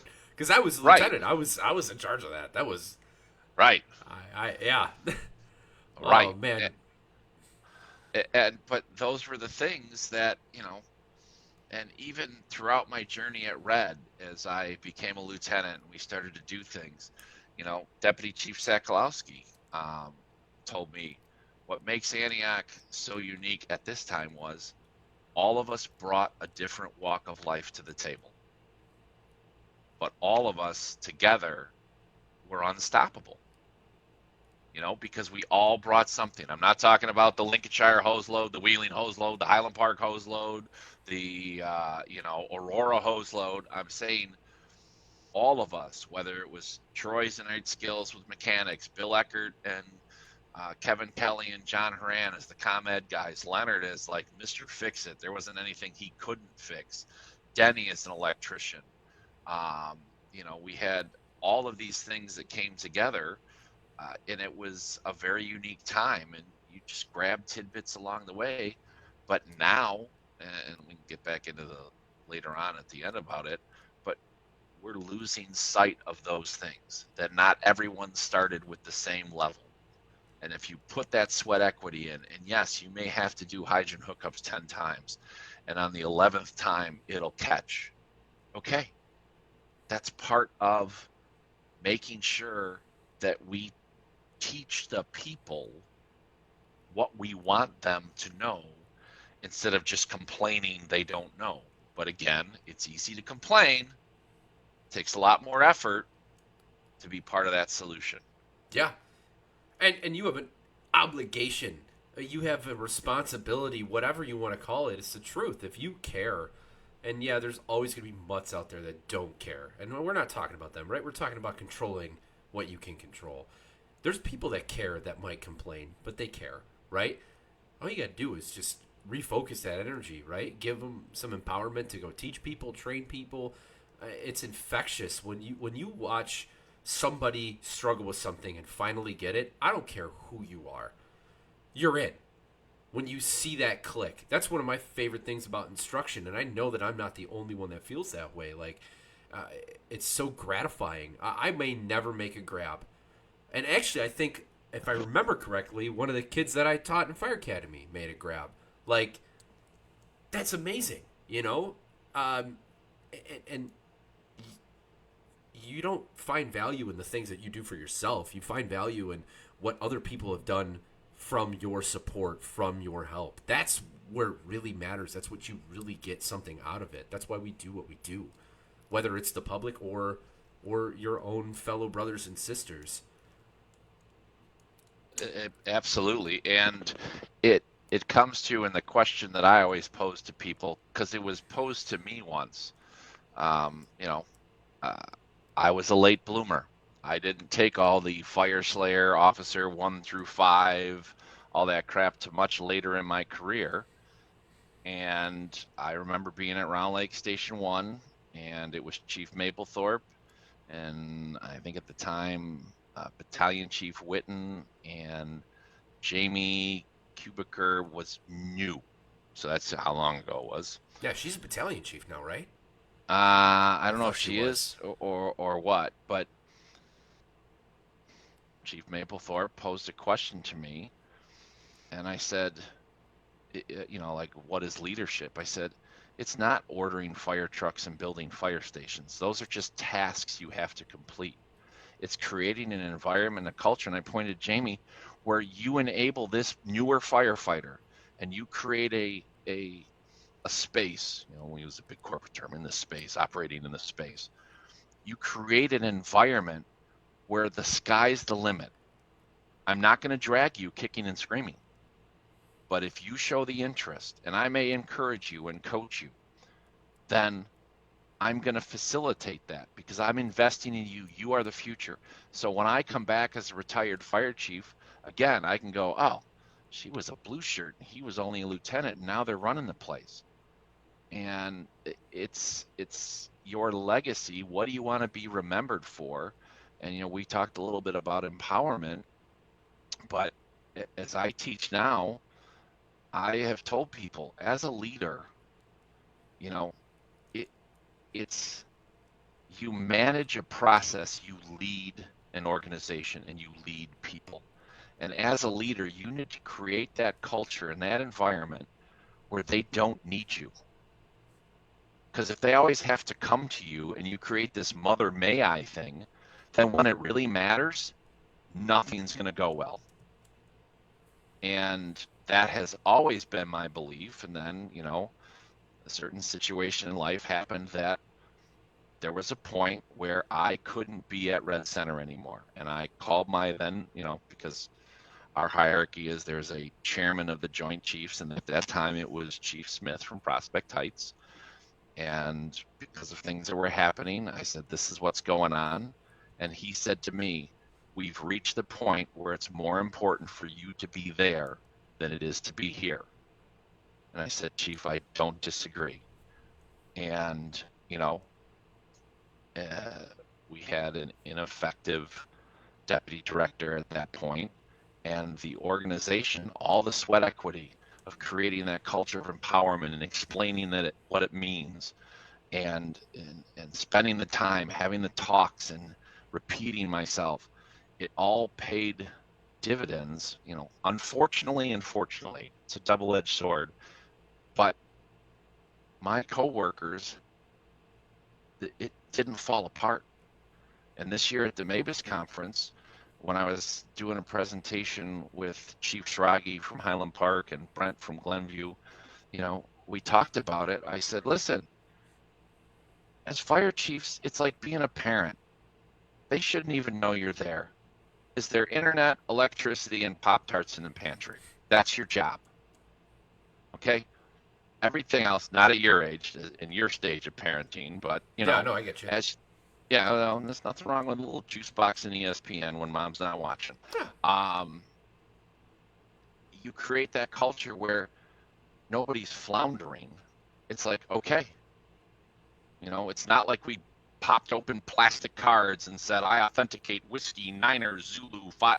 No, Chris can't be here. And then when things happen, Chris isn't going to be here. We're not going to bother him. We're going to run the organization. And they did. And they did a damn fine job of it.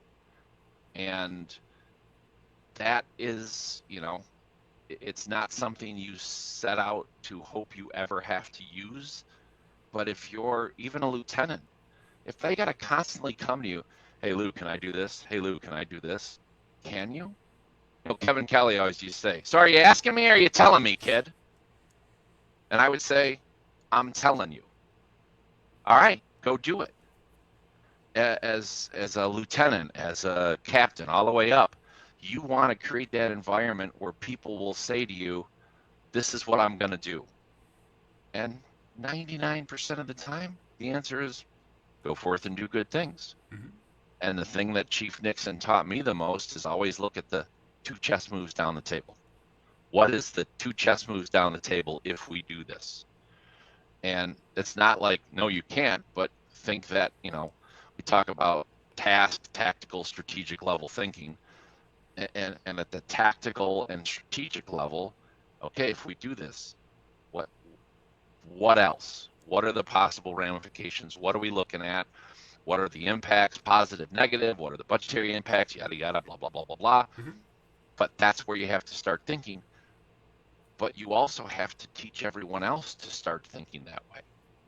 And if you can create that environment, I don't care what it is, that is a force multiplier beyond what anybody can hope to accomplish.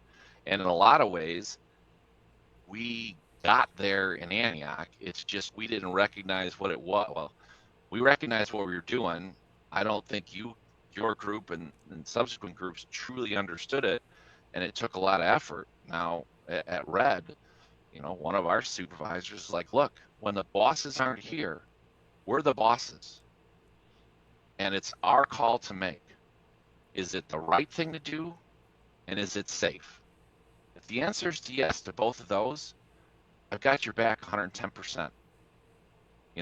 That's it. That's the culture you want to create. Yeah, absolutely. If you don't empower people to make decisions, then when they need to, they're never going to do it. If you don't coach them to do those things, they're going to freeze when they get put in those positions. Those busing pregnant nuns into a nitroglycerin plant type calls. They're going to freeze. It's going to happen if you don't train. And I've been a big proponent of that. From probation up, from brand new hire up. You can't just teach a guy to be a boot that waits to be told what to do. Like, that's not going to be successful. And now the fire service, because we're seeing our numbers shrink, right? We used to have 4 or 5 person engines, 6 people on a truck. We were talking about how many seats were in that squad back in the day. Like, I don't think I will ever work for the rest of my career where more than 4, and that's really being generous, probably 3 people will be on a fire apparatus. And now you're down to 2 because your engineer's got a pump. And so it's a lieutenant and a blue shirt. If that blue shirt doesn't know how to make decisions and do things at their level, and I'm not talking about, again, you're talking about administrative, like task and strategic planning. They should be able to do tactics, maybe not strategic, but they should be able to do that level without you doing anything. And I'm trying to teach and preach that, where you're, as a blue shirt, your officer's doing a 360 when you first show up. You better know which line to pull. You better know where you're going to go. You already have better sized up that house, and you've got a general idea of where you're going to make your stretch. And you're already planning those things, and that door's popped, and you're ready to go the second he comes back around and he's or she is finished with their 360. Like, if you're not training your firefighters to be that way, they're going to fail when they show up on a call. It's going to happen. It's inevitable. Absolutely. And, the strategic level of things, you bring people in. When we got the grant for the U.S. tanker engine, we had a finite number of dollars. And, hey, what do you guys want to do? And we know TJ Ruth wanted a top mount pump. We'll let that be. And everything else was, there are many agencies where the chief will go, this is what you're doing. Chief Voling, it's got to have this much water, because experience taught him less water at that point in our community's development is not a good thing to have. And he wanted to have a light tower. He wanted to have front suction. And he would let us, as the committee, do everything else on the LaFrance engine. And on the tower ladder, he's like, whatever you guys want to do. Yeah. And that ability to dip your toes in the strategic pool as someone who doesn't normally have that experience is invaluable. Yeah. You're going to screw it up. You don't have any idea. Cost means nothing. I mean, I put a light bar on the prevention van that was the most expensive light bar in the history of light bars. But man, was that thing cool. All right. It was an MX 7000, and Pat Tanner will appreciate this. Yeah, somewhere he's Heavy Days. It's Heavy Days, yeah. Yeah, it was the blinged out of all blinged out light bars. Oh, it was dumb. It was dumb. It was cool, but it was dumb. Yeah. Because it was a giant power amp draw, but I didn't know anything about power at the time. I just knew that I wanted 74 rotating beacons with multi-oscillating things and wig-waggy things, and that was just the light bar. That's not the rest of the truck. No, I think an important takeaway from kind of what we're talking about, and if you're listening or you're live here and you're at that strategic level planning. If you're a chief, you're an administrator. I really think, from my perspective as a current blue shirt and a former lieutenant, if you're not doing some form of committee-driven decision-making and you're not involving your people at every level in those decisions, you're failing your organization. And I know that's very blunt for me to say, and I get some different perspective, from Chris being an administrator, my father, and having some of those conversations. I feel like you are failing your organization if you don't start to get people in there early. And if I didn't get that experience that I got with you in the apparatus committee, like I wouldn't have learned about a lot of those things, and have been. It's continued into other aspects. I'm on our apparatus committee now in my current job, but my job is more specking out like tools and hand tools. But I know the process now. I know what it takes to build a rig, to budget, to do an RFP. Those things, like, a fireman's never taught that stuff unless you involve them in the process. And then you may find the person to pass the baton to in a couple years when we all inevitably leave, because we all inevitably leave. If you're not doing that as an administrator, you need to start really looking into those things. And all that happens is you get buy-in from your firefighters, and you set your place up for succession planning in the future. It's something that's incredibly valuable, and I think we don't see that enough in the fire service. We referred to it, right? No, we referred to it as the clay down range. We were always, especially in Antioch, where we were, I'm going to say transient, we recognized we would be a training ground. Mm-hmm. But as a member of the leadership team, it was the ultimate compliment that you, K-Mac, Elkin, Woltzen, Bolsinger, and I'm going to forget more than I'm going to name, all went on to become full-time firefighters. And, we accepted that was the price of doing business, so to speak, but we were always looking at what's the clay down range, who we should be training our replacements. It's that, the military next man up theory, but again, from a leadership standpoint, if you're not doing that, you're setting your organization up for failure. From a blue shirt perspective, if you don't ask to be involved in something, how am I going to know as the leader you have a passion for something? Yeah. I interviewed for a job in Aspen for a 911 director's position. I remember my late wife was so pissed. She's like, I'm not moving to Colorado. And I was one of the final three, the human resources director said, what is your philosophy on teaching people as a new, as a new director coming in? I said, well, you keep your ears open and your mouth shut, and you ask people the same three questions. What's one thing you want to learn that could better the organization or better prepare you within the organization? Case in point, I want to learn more about Excel. Okay, great.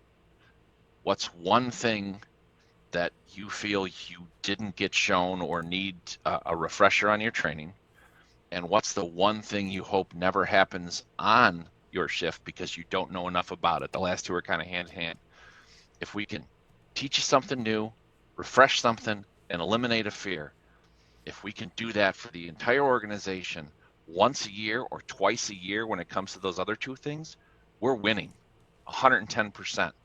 But we, as the fire service, sometimes lose our vision there and think, well, Chief didn't ask me, so did you ask the chief? Do you have any idea how many things come across the chief's plate? Do you know how many emails the chief gets every single day? Do you know how many meetings, and this is before COVID and the accessibility of Zoom and platforms like this? It's irresponsible to think that the chief or the leader or the lieutenant is just sitting in their office going, I wonder what Alex Tanner wants to learn about today. Yeah, I hear people say stuff like that all the time. Like, well, nobody asked me, or why are you doing this? And why they passed me up for that? You didn't ask. You're in control. I don't know why. Well, I guess I know why. But people really, you got to know, like, you are in control of your own career. You're in control of your own path. All you have to do is ask.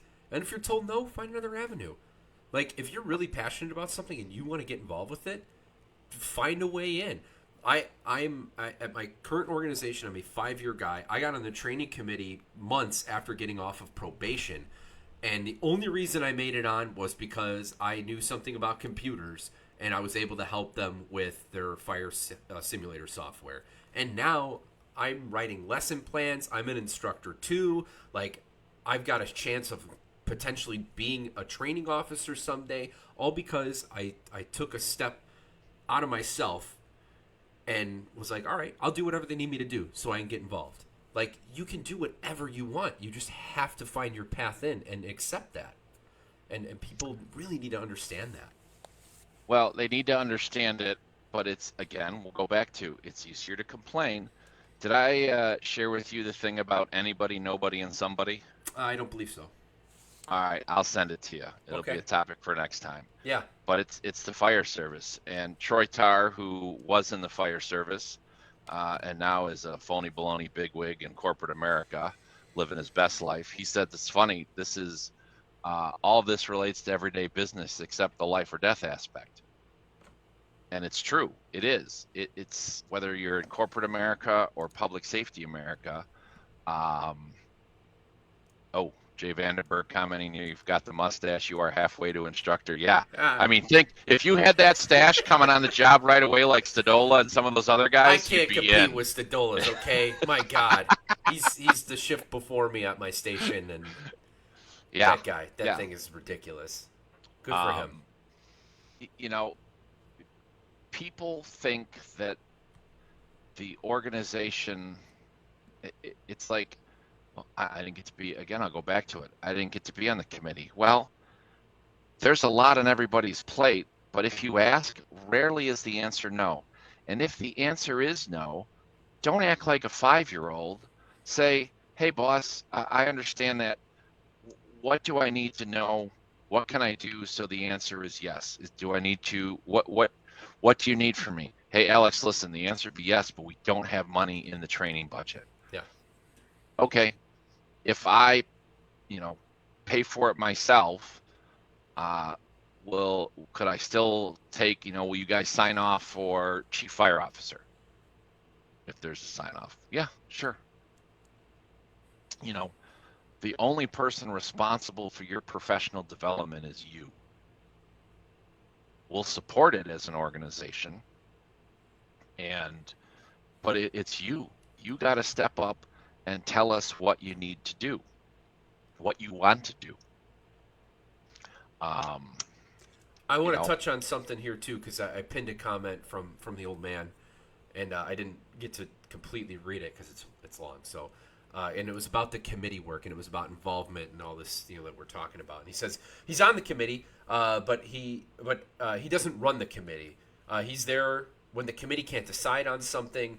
Like a traditional ladder mount or a drop-down ladder rack, he will make the decision for the committee when it comes to those based on the discussion for the committee, right? So, he's the adult in the room, I guess, if you will. But well, I was gonna say we deferred to his wisdom rather than the adult in the room.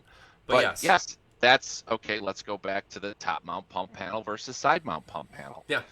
We want a top mount pump panel. Okay, but we got to keep the wheelbase. And we have a finite amount of dollars. The pump panel adds an extra 48 inches and costs an extra 8 to 10 grand.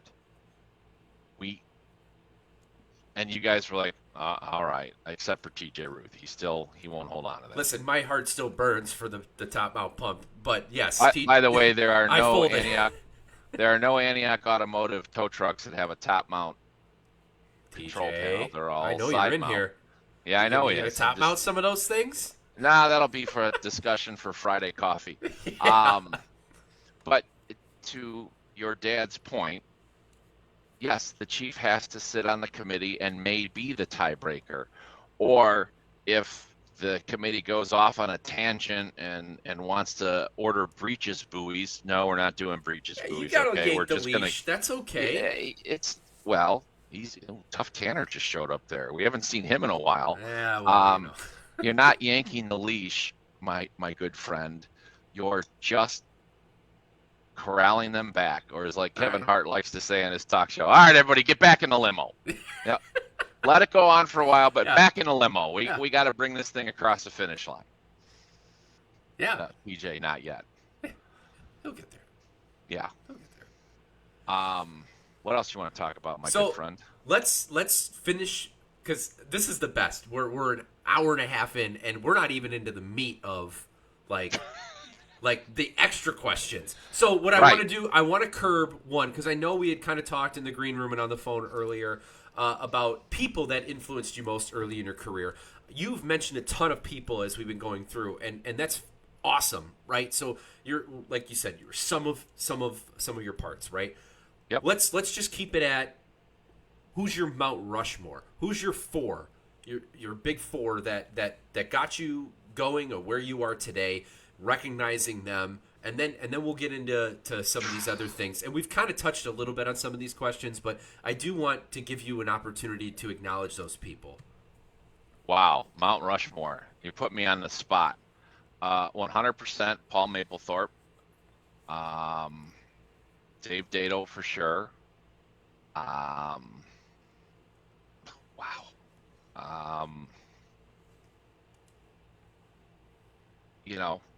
John Nixon.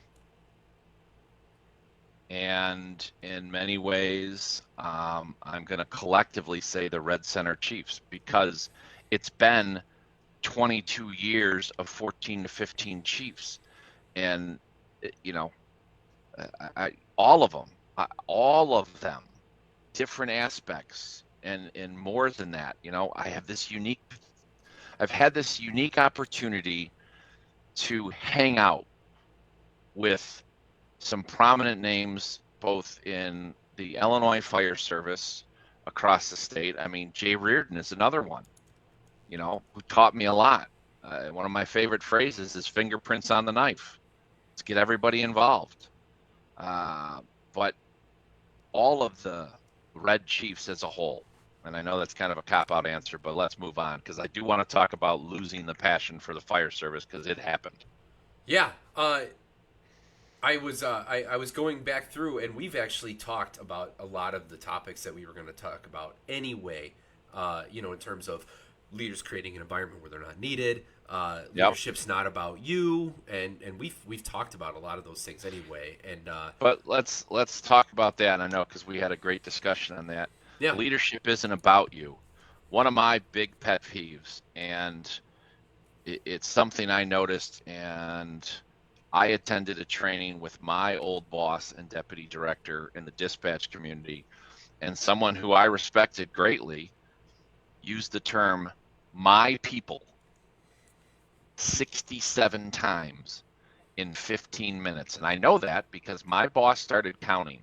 And when we got to 67 times, he said, "Gentlemen, we're out of here. They're not your people. I never once say my people. They're my coworkers. I have the privilege, the honor, and the ability to lead an organization in a brief moment in its entire arc. They are my coworkers. Leaders without followers are idiots out for a walk." Okay? Chief Nixon said, "Chris, I've noticed that when you come into the building, people want to do things. They find out that you're shoveling snow, they come out and shovel snow. They find out that you're washing your car, they come down and wash the car. You get them to, after the wash the car, say, let's do the tanker." He goes, "You don't have to beat them to within an inch of their life with a riding crop. They want to follow you." And that's something that can't be taught. It's through how you carry yourself. I never, ever thought I was better, and don't think I'm better than anybody. I always say, look at, what's that? Look at us, the TikTok thing. Like, hey, a broken clock is right twice a day, and even a blind squirrel finds a nut. That's how I got to be here. There's a lot that goes into it, but, people who say I. What? You didn't do it all, Superman. There's a whole team behind you, and you're just one person, and that's a huge pet peeve. Oh, Tim Leidig is watching. Oh, nice mustache. Tim Leidig, I don't think one Alex Tanner gets the Mr. Cotter reference. I don't, and I'm pretty good about most references, but I'll have to look that one up. Yeah, Google it. It was a 70s show. We could throw that up with the other pictures that we still have yet to show on this. Yeah. Can we go ahead and let's do that. So let's take a pause and have a little commercial here. You know that you're going to come on again, and I'd love to dedicate more time, unless you'd really want to talk about it now, about work-life balance, but I really kind of want to give you more time to talk about that than just here. Let's put a pin in that. You can come back on again. We'll talk another time, but I really think that the pictures that you sent me are fun, and let's segue a commercial break, as you said. Let's do a little commercial break. Now, which one are you going to throw up first? Our two friends or the quintessential, epically awesome Alex Tanner picture? So, I don't know. Which one do you want to throw up first? This is your show. I'm just the moderator, if you will. Well, listen. I will say one thing. I want to say one thing to kind of segue into these. I really think storytelling is a lost art in the fire service. And I think if you're kind of catching a theme here with a lot of people that I bring on this show, and especially you, is the ability to tell a good story, to get something out of it, whether it's a laugh, whether it's education, whether it's, well, really, I guess it's those two things. But learning to tell stories and having that as a part of your day-to-day routine as a firefighter, or really just anywhere in life, is invaluable. So that's why, we're going to totally go off of what we would normally do here. And I know if you're listening on, Spotify or podcast stuff later, maybe I'll just post these pictures on a post tomorrow or something on my page. But you tell me which ones to put up and tell the stories, because they're funny. Well, listen, the fire service is really great about jumping down somebody's throat from a picture on the scene. And Chief Gordy Nord from Lions, who's a renowned and very good fire photographer, he used some of his pictures. He says, remember this, a picture captures 1 second in the entire arc of that incident. So if you want to bring up the one of everybody's 6'4" favorite Round Lake Lieutenant, Charlie Mitchell. All right, we're talking Charlie, right? Yep. Well, Andrew Wells is not 6'4". I know. Andy was first on there. We'll just scooch that over to another one. We'll get there. Andy's definitely not 6'4", but I won't say that because he's way stronger than me, and he could beat me up. Oh, so. Okay, they're popping up. There's Charlie Mitchell. I mean, that is just. That's awe-inspiring, and Charlie's a good friend and has been. And I saw this picture, and that's Charlie. Nothing excites him. It's very low-key, laid back. Now you want to bring up the picture of Wells? Yeah, let's go power stance Wells as your right, son, because for those of us for those of us who know Andrew Wells, this picture says it all. All right. There's a grievance to be aired about to come out of his mouth. He's had enough. He wants to, the Andy Wells power stance. Yes. He is clearly not happy. This has cut into his lunch hour, and he wants to talk to somebody, and that is just awesome. I sent it to both of them in a text thread. And now, before we close out and talk about some serious stuff, the most epically awesome FDI experience was this with this was TJ. This was when we went down to look at rigs. This was before. Yes, we had formed our vision. We had gotten the grant, so this was our research and development. Yeah. And the very young Alex Tanner, who's just hanging with the big dogs and rolling, and he's just living his best FDIC life. I was 20 years old. I know at that time. I mean, it was awesome. It was, I think, my first time as a fireman. And is ready to make a big purchase and get a buff-tastically awesome, Gauls issued fire jacket to match his Big Johnson fire hose T-shirt. There are layers because Antioch didn't buy me a coat at the time, and I was cold every winter. So there's that. But oh, boo-hoo! I know, right? So it's easy to complain. They've got a deal on coats. Alex goes to get one and roll tape. Put it up there, brother. Cash only. Yeah, cash only. A very young Alex, knowing he's busted, turns to his dad and says, "Dad, you got any money?" And I just happened to catch the picture, and we talked about it. Where's your wallet, Dad? Yep, you got it, Chief. Oh man, I felt like a big shot. Like I was like, yeah, man, FDIC. Like we'd been going. I'd been there as a I'm kid. gonna make it rain up in here. Dad, where's your wallet? Like I had nothing. I had no cash whatsoever. Nothing. I probably didn't even have enough money for the coat, to be honest. And I don't think I ever paid him back, like every good 20-year-old son would probably do at that time. Yeah, and he's still dragging me along that place. I crash on his floor sometimes for free. Like it's. You got to do what you got to do. But yeah. TJ Ruth is throwing a shot, so let me quick add one picture from that, or maybe we'll save it for next time, of TJ Ruth sitting in an international cab at that very same FDIC conference. Oh, if you got that picture, I'll throw it up there for sure. Yeah. Well, let me look for it real quick, and we can move on to our next topic. Yeah. Did you throw the Party Tanner picture up there? I can throw Party Tanner up there. Party Tanner up there. So we had we had the street dance. That's what this one is. Yeah, you and Cook and Keith gave away free beer. I will tell you, that was still one of the most fun experiences I ever had. Chris was explaining earlier, the street dance was this big fundraising thing for us, and it was we were in the community, and they had a band, and we were the bartenders, and that was the 100-year anniversary, if I remember correctly. Maybe it was just before. Maybe it was 99. But either way, it was 99 because Searle had put his foot down and said, "We're not giving away free beer at the 100." Yeah, well, you put a bunch of beer around a bunch of firemen. My dad goes, "You should have had your hat backwards." Not helping, Pat. Not helping.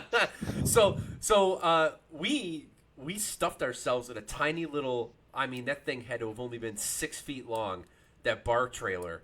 And oh God, it was horrible. We were only like 50 feet from the stage. We were super popular. Everyone else was in the back tent, and just singing along to all the songs. It was awesome. We had a blast, and I'm pretty sure that was Adam Zach taking those pictures, if I remember correctly. Yes, it was. It was.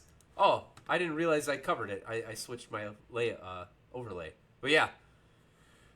Yep, Dad, I'm pretty sure that is a Kenny Chesney hat too. So if we can embarrass that even further, but yep, you had it. 2013. No, that was Adam Zach. Yeah, that was the 100-year.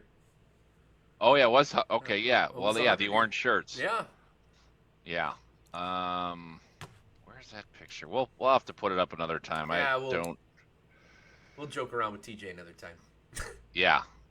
We'll make sure we post it up there.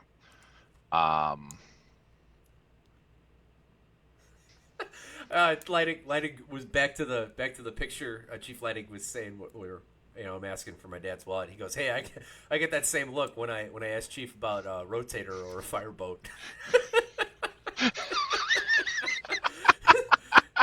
Nice. Open up the wallet, Chief. Yeah, open up the wallet.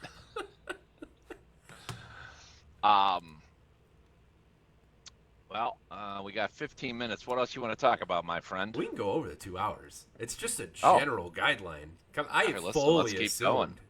I mean, I don't know if you're familiar with, like, Isaacson, when he was just on the scrap and he did, like, 4.5 hours.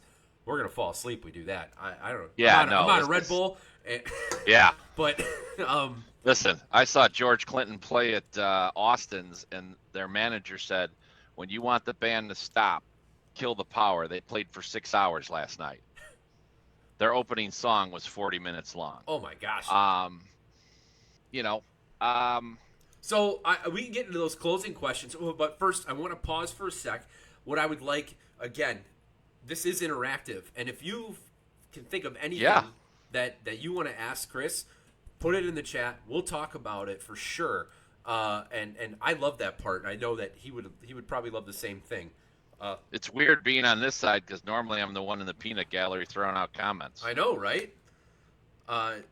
So please throw some things in there. We're gonna kind of touch on a couple of those questions, but yeah. So first thing, and you'd mentioned you already kind of want to talk about it anyway. Have you ever lost your passion for the fire service, and what either brought you back and what's keeping you passionate now? Yes. During when Chief Foley announced he was going to retire, they opened up the testing process, and I will just say that some of the actions during that process, and I said it to a trustee at the time. I said, you have managed to do something that nobody else inside the Antioch Fire Department has ever been able to do.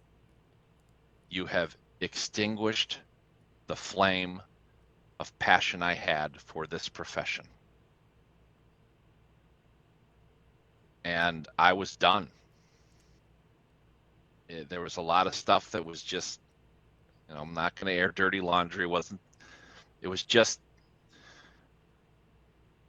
it's all worked out, obviously. But, that particular trustee was like, well, I want to talk to you. And I said, I'm done. I have busted my ass. And yes, I think we'll come back and talk about, work-life balance, and that you don't always need to be at the block party because there's never going to be another 5th birthday party and all that other stuff. We'll save that for another time. But I said, I've given you everything, every ounce that I had to give, even when I didn't have it to give, at great personal cost sometimes. And this is how we are treated. Congratulations. You've extinguished the flame. And, I was MIA for 2-3 weeks and sought counsel of, another good friend of mine and mentor and buddy, Pete O'Leary. And he's like, dude, it takes a new boss 5 minutes to figure out who the smokers and jokers are, a few weeks to get the train ready to leave the station, and then another few weeks to get it down the tracks. Stay the course. It's gonna work out. And I just stayed the course. I wasn't, popping up. I wasn't hanging around. I wasn't hanging around less, but I wasn't really, falling all over myself.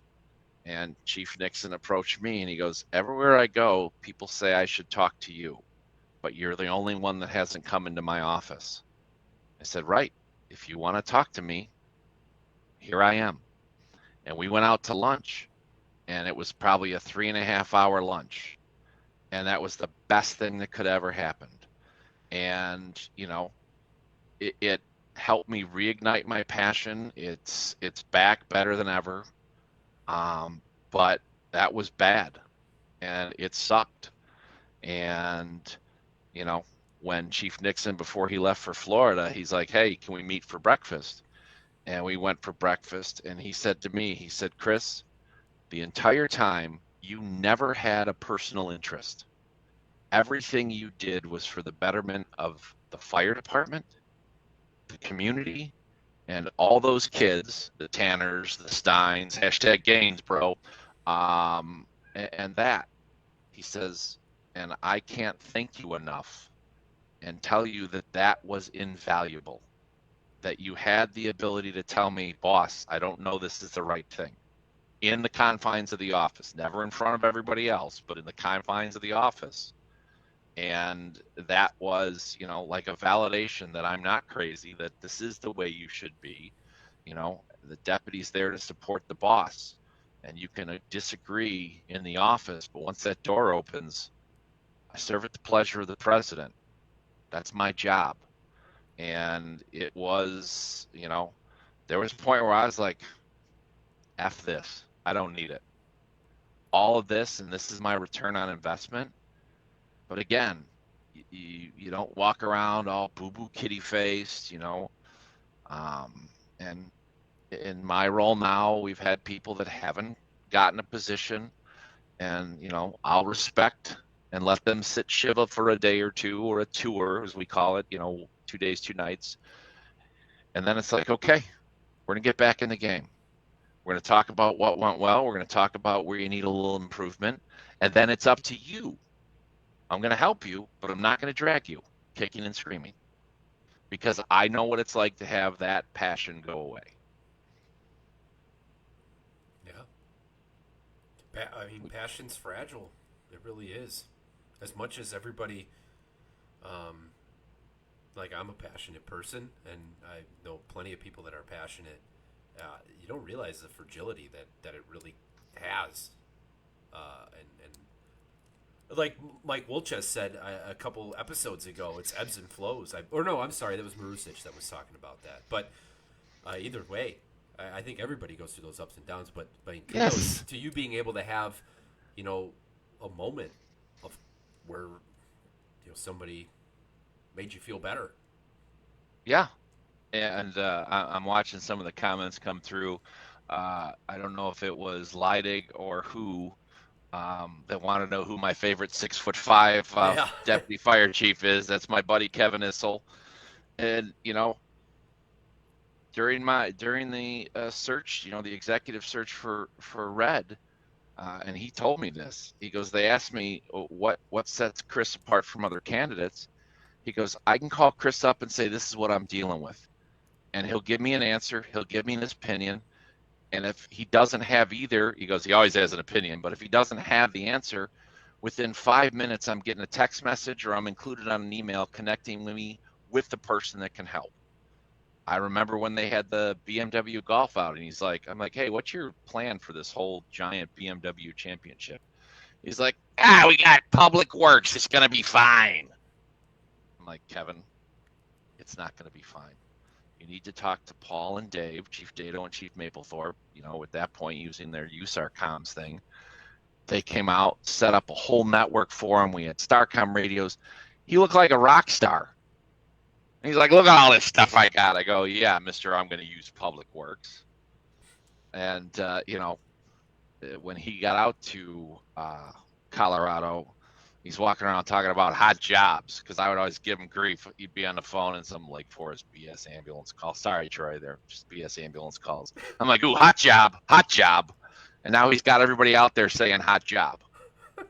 Mm-hmm. And Troy, you're right. We do got to hit the circuit. But this is part of it. Nobody's having this conversation. All these salty sons of bitches are sitting there and being pissed off at the young kids. The young kids aren't doing themselves any favor because they strut around acting like they're first due to the McCormick Place fire. Yes, I'm showing my age. With their boots unzipped, wearing their radio strap, however they saw FDNY or Baltimore or LA wear their radio strap. Newsflash, the radio needs to be inside. It can't withstand the temperatures on the outside. And the backwards hats. Now, backwards hats, again, it's the public perception. But if nobody tells you, then you're not going to know. Again, right in front of where they were having staging for the dive this weekend. I'm like, I'm right here. And it's a weird position to be in. I've gotten comfortable in that I'm going to go. I'm right here. And the battalion chief was on the other side of the lake. And the kid Vroman, I've seen around the firehouse at coffee and stuff, he's got his hat backwards. I'm like, hey, Vroman, listen, I know you weren't on the job when I was deputy chief, but you are violating Deputy Chief Lienhardt's #1 rule. And he's like, I'm sorry, Chief, what is that? And Nick Godin was in the boat. I said, Mr. Godin, yeah, Chief, what's Deputy Chief Lienhardt's #1 rule? Catchers and a-holes wear their hats backwards. I said, Vroman, I don't think you're an a-hole. I just don't think you know the rule. And he's like, sorry, Chief, and turned his hat around. And I went to him. I said, people are out here filming us. People are taking pictures. This isn't a baseball game. This is a job. But again, I could scream at him. What good's that going to do? Yeah. You just explain it to him. And this is where the fire service is failing. People told me. I've told people. But not enough other people are having the same conversations and sharing it. And that's where, Alex, and I'm not blowing sunshine up your six, this is an excellent platform for this stuff.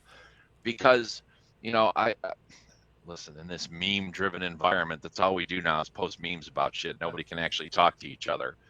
The firehouse kitchen table is where we address the problems. Now, this is more a platform that your generation and the younger generation wants to use, and I know I make myself feel old like that. Oh yeah, we got a lot going on here. Well, yeah, I was going to address some of that after your thought. Well, I got a boonie hat, Jay. I just didn't have it in the truck, but it's now standard issue in my pickup truck. Yeah. Can't really wear a boonie hat with a convertible, though. No, Go that's not going to work. Right. I Right. Yeah. So there were, there were some conversations here. Whoa, wow! I got to scroll a little bit here. So Ryan Buckingham and oh my gosh, everybody keeps and John. Oh my God, I'm sorry. I'm going to butcher your last Pahokee. name. Thank you. No, Pahokee. Hog Barn. Go ahead, call him Hog Barn. I'll tell that story Hog too. Barn. Yeah. That's funny. I'd like to make a case for the younger generation. Now, I'm 33 years old, okay? So I am not the youngest generation of the fire service anymore. So I'm kind of, I guess, in a weird spot. Like most millennials that were born in the late 80s, early 90s. We're weird because we don't really fit in that category. I will say that with the shift towards less applicants, the quality of applicants is significantly higher. My department is losing a lot of senior membership, and we are hiring a lot of early 20-year-olds, and every single one of them, well, maybe not every, but most of them, all want to be firemen, and they only want to do that. They show up because they want to do that. They didn't just take the test because they know they're going to get a pension, or it might seem like a great thing to do, or they got to work till I'm 50, which we don't because we're tier 2 and we got to be 55, but whatever. Like, they all want to do the job. I've seen such positivity, such energy, and I've also seen the opposite, where those guys come in and they're energized and they're put in a corner immediately instead of being pushed in the right direction or, guided towards something better, right? They're going to come in with passion and energy. I think generationally, yes, my generation and the following generation are more about themselves. They're more prone to, I don't know, not wanting to be influencers, which is ironic because I'm doing a podcast here. So whatever, I can't throw shots in that way. But you get what I'm saying. No. And I think, but the younger generation that's coming into our profession isn't that. This connects with them. They are blue collar. They got C's in school. They knew that college maybe wasn't going to be the right thing for them. They weren't going to go off and be an astrophysicist. They chose firefighting. And I think you really got to look at this group that's coming in right now. They're hungry for training. They're hungry for being the best they can be. They're hungry for being in shape and having longevity. And those are all positive things that we need. We need to bolster that. They're more than just kids that are good with technology. I'm so sick of hearing that about the younger generation. They're great with technology. Yeah, so what? No, So's that everyone. was 20 years ago. Right? But, Alex, we need to also, and I don't disagree with anything you're saying, but we also need to harness that energy so it doesn't become, a runaway lithium-ion battery. 100%. 100%. I couldn't agree more. You have to pick those people out at the right time and then give them the proper direction to channel their energy. Right. Put the, we'll use a ball, the kiddie bowling. We got to put the rails up. Otherwise, you're going to go bing bong and all the way. And a little bit of that is okay. And don't get me wrong. Yes, this generation of firefighters is inherently smarter than we were when we walked in. They've had more technology and all of this stuff at their exposure and their fingers. I mean, we all carried around bag phones, all that stuff. But the thing that drives me nuts is you are in a profession that you had as a new person nothing to do with its success. You are riding the wave of the generations before you. And with that comes an inherent responsibility, and it starts on day one, explaining it to them. Yeah. And that's what we, the fire service, sometimes struggle with. And Troy, brother, this is our thing. This is the circuit we come out. We create some onboarding program. I'll leave it to you. We'll get some marketing people. We'll put some splashy graphics on it. And that's what we need because we're so focused. It's just like when I teach communications at NIPSTA. Those kids know every single thing about every hand tool, how many teeth are on the saw, what is the oil to ratio, what is the fuel mix, what is this, what is that, what is this, what is that. Great stuff. Doesn't mean jack shit if you're pinned in a collapse and don't know how to activate your emergency button. Mm-hmm. And there's a balance there that we have to find. And it's tough. I'm going to put an article in here, and for those of you that know me, know that I'm a big David Rhodes fan and the things that he's been doing. He just posted another editorial, and he's taken over for the late Bobby Halton, and he just posted an editorial called what is it? They ain't dumb. We just got to change our methods, and it's exactly what we're talking about, 100%. Yeah. So it's in the chat. Read it. It's worth every bit of information that's in there, and it's the truth. Like, yeah, the younger generation doesn't know about the Charleston deaths. They don't know about Black Sunday. They don't know about Brett Tarver. They don't know about 9/11. Some of them. So whose fault is that? That's not their fault. That's our fault. No. We have to educate them. They don't know how to start the saw. That's the other one. Well, did you teach them? That's not their fault. Right. Did you ever see Bruno talk about the guy with the saw? I think it was Bruno. But apparently, that's this guy is some sort of a saw whisperer, but he never bothered to teach the new kid how to start the saw. And that is at its core, what is wrong. Again, fire service, corporate America, I don't care. It's intertwined. Mm-hmm. But we have to do a better job. And when I say we, those of us who are up in our years need to make sure we communicate that message down, but it can't get lost in translation either. Yeah. And the younger generation needs to say, here's a perfect example. We used to be in the basement, and we say, back in the basement. All right, because when you're in the basement, just me and my partner, 2 people. It makes ordering lunch simple. It makes ordering dinner simple. It makes the division of labor simple. You're on the phone. I got to talk on the radio. You see me on the radio, you better pick up the phone.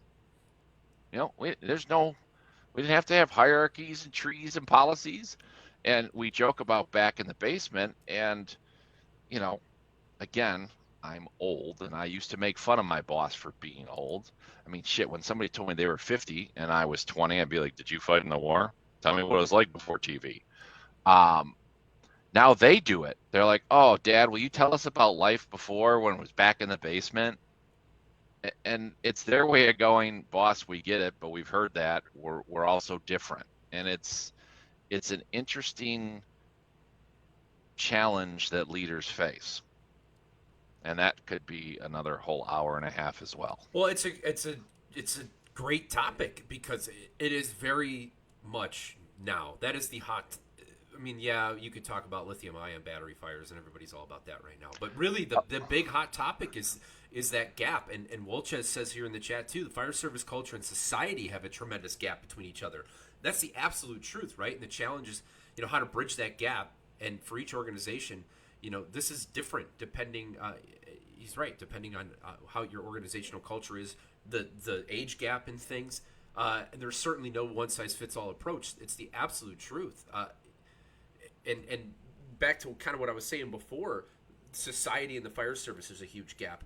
But the gap is a lot smaller for the younger generation coming into the fire service that want to be firefighters. If you understand what I'm saying. So yes, there's a huge chunk of the younger generation that doesn't get it, but the smaller chunk that was pulled and drawn to the fire service, they do kind of get it. You just have to nudge them just a little bit more, and channel that in the right direction. They do get it. They just it's knowledge and understanding. They know what the fire service is. They just don't understand the nuances, and that's our job. And even my job as a 33-year-old guy, like I get it, and it's my responsibility to share that. So it's not just guys with 30 years in the career, 45 years in the career, whatever it might be, chiefs. deputy chiefs training, it's not just your responsibility. If you understand it, you have an obligation to share it. Really, that's it.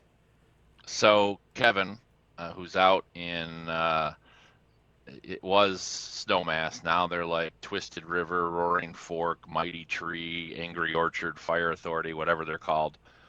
This was a topic for them.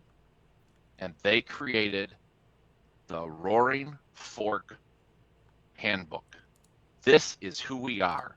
This is how we operate. This is what is expected.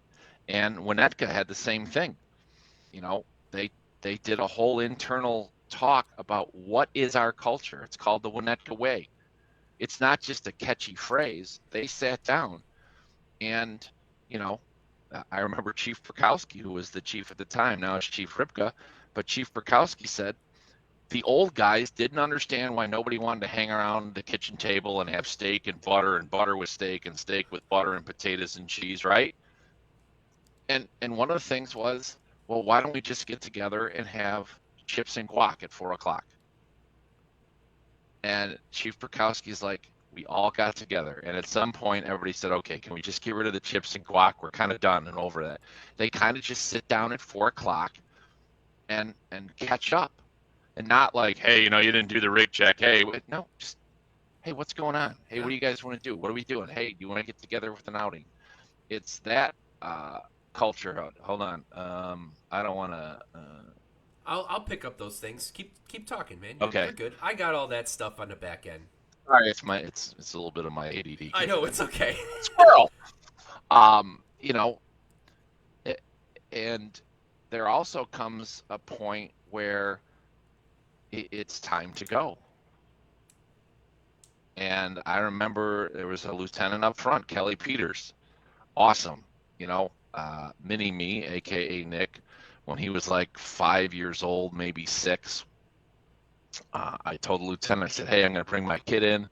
And he's like, well, we'll have dinners. He like mac and cheese, hot dogs and beans. And I said, well, KP, man, it's like breakfast for us, so don't sweat that. But without any prompting, he came back, and Kelly was a big hockey guy. And he said, listen, your dad tells me you like to play hockey. And he gave him a Northbrook officer shirt. He goes, but remember, you got to leave it untucked, because that's what true hockey guys do. He put him up front, took him, drove him around, and he just shared the culture, not because anybody told him to, because it was important. And people always say, how long's Nick been coming to the fire station? I'm like, since he was 7 days old. And Kelly said, I think it's time for me to go. They're serving tofu for dinner. And it wasn't the tofu, but he had reached that point, and he was just like, it's time. I'm tapping out. One of his favorite slogans. Listen, here at Company 12, we like to start slow and taper off from there. But he was never yelling and screaming on the radio. Another great guy, when we were looking at a ladder truck, I said, Kelly, if you could do this all over again. He goes, well, here. And we spent like an hour going over the truck after a day shift at 6:00, showing me, hey, look, this is this. And a lot of those ideas translated into the tower ladder. And we actually had an open compartment for a while until somebody went crazy and put about $6,000 worth of Menards tools in there. Too soon? Well, I wouldn't say too soon. No. Nah, you're probably good. I do want to touch on a question here. So John Pahokey brought up, and I don't know if this is geared towards you or me, just because of the context of the question. So maybe if you can clarify that. But do you feel the brotherhood is gone or different with the younger generation? So and it's Hog Barn. So a little side note to Pahokey. Young Jonathan, much like 20-year-old Tanner at FDIC, 20-year-old or 21-year-old Jonathan, who is from Central or Southern Illinois, whatever you want to call Effingham. I don't know. I think it's Southern Illinois, but they get a little sideways about that. we're talking with some friends from the Chicago fire alarm office, and we're talking about box alarms and 211s and 311s, and he blurts out all excited. He goes, "We had a hog barn fire!" And boom, his nickname was born. But again, it was like 1,000 head of hog. We're like, bacon. No, that presented a whole bunch of challenges, and we could have easily big city'd him. But we're like, "What are you talking about?" And he explained it. And as I'm telling you the story, because that's all part of our culture. We're not going to talk down you. We're going to give you some shit, sure. But, and of it, his nickname was born. But we learned a whole different challenge that he was facing. As for Jonathan's question about is the brotherhood, there, or is it gone? Dave White checking in with it's gone. I'd say it's different. And I think some of it, I think we can get it back, Dave. I agree. One of the battalion chiefs in Morton Grove, his kid was a Rockford fireman, and maybe 22, 23, something like that. And he said to his lieutenant, he wondered if he could get out, a little early because he had to go get a moving truck, and he was moving. And the lieutenant said, "When are you moving?" He goes, "Well, I was going to move, my day off, when we get off shift today." Next thing you know, like 75% of his shift showed up to help him move, because that's what you do. Yeah, that's what you do. Yeah, you get beer and pizza and a bunch of firemen, and usually, or at least that. I mean, that's what I grew up. So I guess my perspective on the same question, John, is in terms of brotherhood being. I just want to make sure I get it correct. Brotherhood gone or different with the younger generation. So I struggle with this personally. So I grew up in the golden years, I guess, if you will, right? In a way. And I grew up around brotherhood everywhere. I mean, when I was a kid, I was in the hospital. I got cards and visits. We had softball every Thursday. We had pizza. We were at the station all the time. They did things. They had picnics. I don't know who did all that and who put those together, but somebody did. And when I got to Antioch, which was a community fire department, it existed, and we did that stuff. Yeah, they had 100-something members, and we couldn't get everyone together, but we had larger, it wasn't even cliques. We had larger groups that would do things.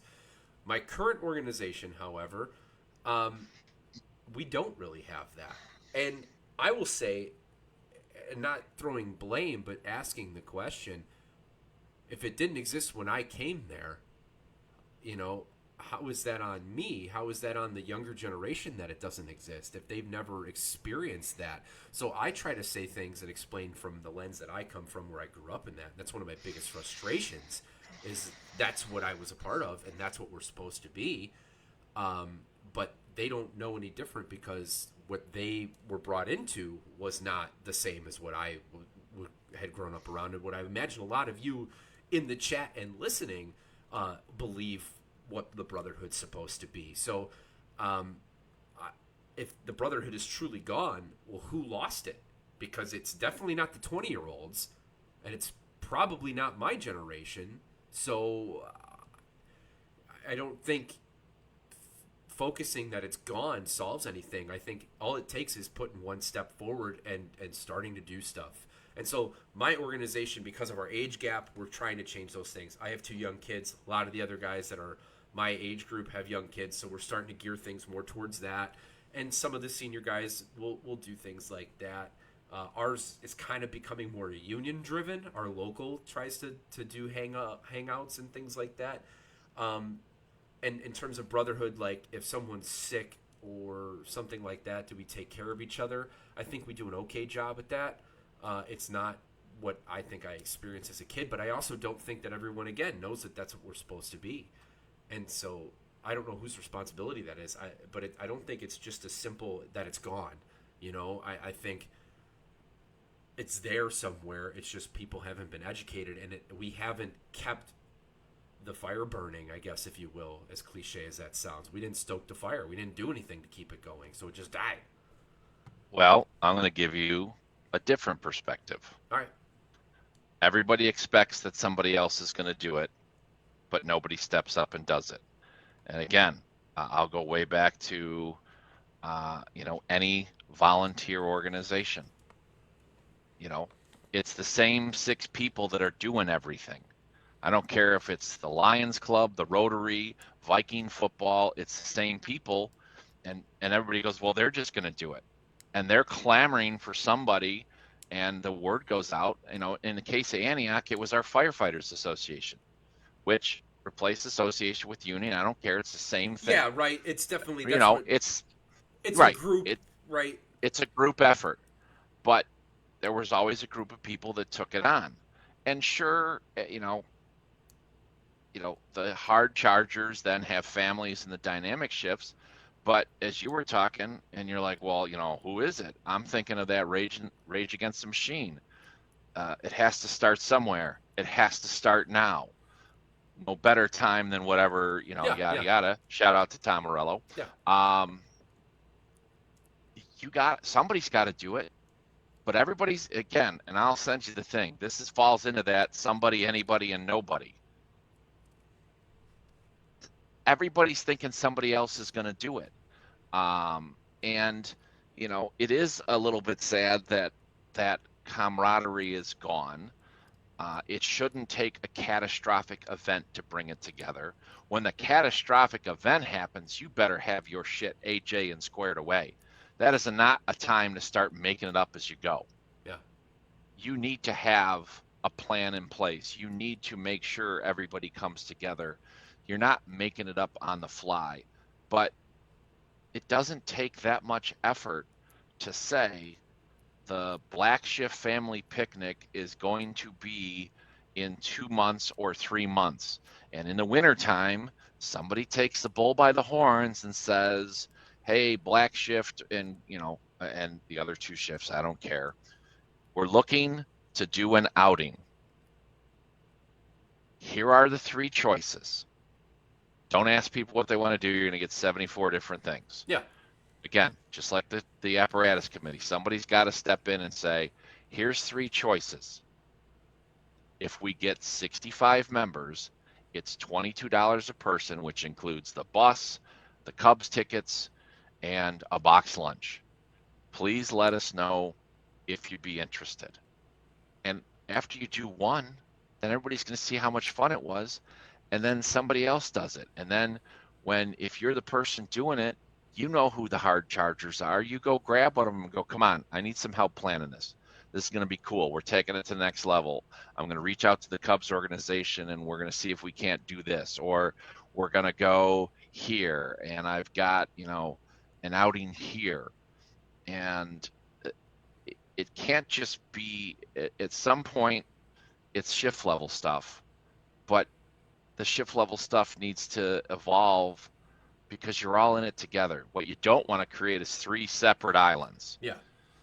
And you're like, oh, well, Black Shift guys just thinks they're the best. They do everything. They don't even include us. No, somebody has to step up though. And that will bring back that brotherhood. I don't think it's gone, but I also think that you can't just be sitting around and waiting for somebody to do it. Somebody's got to step up. And guess what? It's easier for single folks that don't have families, that don't have the demand, that aren't sitting in their kids' playroom in the basement with their play school jungle set in there. You've got the time, so to speak. It's not a negative thing, but step up. Again, it goes back to what we talked about, what seems like 6 hours ago for some people in the chat. We're not saying you can't do it, but we don't know what you want to be involved in until you step up and say, hey, yeah, I want to get a social thing together. Okay, cool. The union's got dues money, they got things, they got opportunities. The picnic from the Firefighters Association standpoint, things stopped because it was the same 4 people doing everything. Yeah. And it gets exhausting. Yeah. Oh, yeah. So I guess there has to be a way to infect other people to want to be part of those things, right? And how do you get there? Passing the baton. It's all this. It's everything. It's all the same, right? It's all about getting other people to get involved with the things. There's a certain level of sacrifice, like Parker, like Shane was saying, right? If not me, then who the hell is going to do it, right? Like, you do have to, at some point, step in and do it. But yeah, there's a point where then you have to start getting other people on your team. You can't just be alone in those things. Brotherhood, culture, tradition, uh, that conversation is a never-ending one, and it's the Right. biggest conversation going on right now. And uh, no, if any of us have the true answer on how to fix that, then we should write a book, or we should talk to Scott Thompson and read his book, because he really actually, or Lasky's book, Pride and Ownership. Those are all powerhouses that can kind of remind us of what we're supposed to be, and maybe encourage young people to get into those things, so they get it. And I appreciate you guys asking that question and talking about that and sharing your perspective. And even you, Dave White, like, I get it. If you feel the brotherhood's gone, like, I get it, because you're not alone in that thought. There's so many people that feel the same way, and maybe I'm optimistic to a fault at times, but like, I just know how good it can be, and I don't want to lose that. And the second we stop, trying, then it is truly lost. But it's difficult, to say the least. So here's something. John Rickey, for those of us who know John Rickey, just retired from Gurney. And, I'm thinking about Rick Lasky because, again, through my good buddy Pete, we had Chief Lasky to talk about the Mavis thing, and we went out to dinner. And again, it wasn't shop talk. It was talking about everything and war stories and funny things. And thank God we don't have technology, stories came up. But John Rickey retired, and they made a point, and I saw the pictures. He was given a coffee cup that goes on the wall in the kitchen, and he's made to feel as he still is an integral part of the organization. You want to know why the brotherhood isn't what it is? Because when people leave, organizations don't do enough to make them feel like a part of it. And this could be another whole separate podcast, but I thought that was an awesome idea. And I think Chief Lasky called it like the wall of legends. Yeah. So when the guy comes in, I mean, Alex, you and I talked before, next week will mark 7 years since I left Antioch. Yeah. I don't like to say retire, even though it's what it is. It's not like I got a pension out of that gig. But I remember walking in a mere 4 months later, and again, they got their boots unzipped, hats backwards, looking like they're first due to a Stillen box in a high rise. And I said, "Hey, who's the battalion?" They're like, "What?" I'm like, "Who's the battalion chief? Is he here?" No, he's out of Station 2. Who's looking for him? I said, "Oh, I used to be deputy chief here a mere 4 months ago." "Oh, you're old Lienhardt." Oh, Nick, you spreading that around? I'm old Lienhardt? And I told Coke for that. And he goes, "Which one was it? We'll call him in here right now." But, to the Alex Tanners, to the Paholkis, to the Steins, to Dolas, and even to the, the older folks in the thing, you want to make sure that the positive aspects of the culture and the organization exist, include your past members. People always say, "Why don't retirees come around?" We accept that the organization's going to move forward. But I mean, that coffee cup thing, and it's right there in the kitchen. And it's not like John's was the first cup. Yeah. It says, "You're always welcome here." Yeah. And he goes in and gets his cup. And I'm sure at some point, firefighter Radafots, the new recruit, is brought into the kitchen where they see that all the time. "Hey, who's this Rickajiki guy?" "Oh, it's Ricky." All these kick-ass rigs we have, what great shape they are? It's because he put the effort in. Him and Haraver and all those other guys. This is who it is. "Hey, who's this pretty boy model-looking guy from the 90s here?" "Oh, that's Troy Ty." "Oh, isn't that this guy over here that's gray?" "Yeah, that happens, but that's him." Yeah. But if you don't include them, if you don't create that culture, and that's that, you want to talk about why the brotherhood's kind of sideways, because the people that are the gatekeepers, when they're gone, that's it, they're gone. and you don't Yeah. always remember to share everything. Yeah. And I just finished reading a book called Culture Code, and I highly recommend it. And it's all on this particular. I mean, not it's not a fire service book, but it's incredibly relevant. And one of the things that they talk about in the book is about creating a culture of belongingness, which is a Maslow hierarchy of need is belongingness. So the coffee Whoa, cup. slow down, Hold dude. on, It is stay with me. 10:27 We're in and the you're rabbit dropping hole now. Maslow? We're in the rabbit hole. But like, if you're not doing that as in your organization, I've heard of other things on the other side. When you get hired, I can't remember the organization, but they give you a chain link and you go and you put it up on the chain with everyone else, and that chain is there forever, and it's your chain that you were part of the organization, and they just keep building up on the chain. I can't remember if it was a department or if it was a fire academy that did that, but in the same way, you hire a new person and boom, they feel like they belong right away. One of the things that I try to do in my department when we hire a new guy, as small as it is, I go out and I buy them a half-gallon water bottle for their fire academy days when they come on and they're on days with us. And it's theirs. We put their name on it. We give it to them. I wasn't part of our last new hire list academy this last week. One of the other guys went out and did the same thing, and he asked me, where do I buy them? Where did I get them? How did you go about putting that together? Like, that is incredible to me. And those are things, right? Creating cultures of belonging. The coffee cup. It's more than just pictures on the wall. You got to find ways to continue that, and those are ways that you hold on to the brotherhood, and then you establish it early. And I'm sure there's more examples of things you can do, but There's a great example. Culture of belonging. I'm looking for it. It's the book. It's Your Ship Lead. Yep. Abershoff. Yes, talks about when somebody came to his ship. Yeah. The first thing that happens is when you transfer into the ship, you're wearing your previous assignment's hat and stuff. So he had his XO or somebody reach out and say, hey, Alex, I understand you're coming aboard next week. Can you give me your shirt sizes?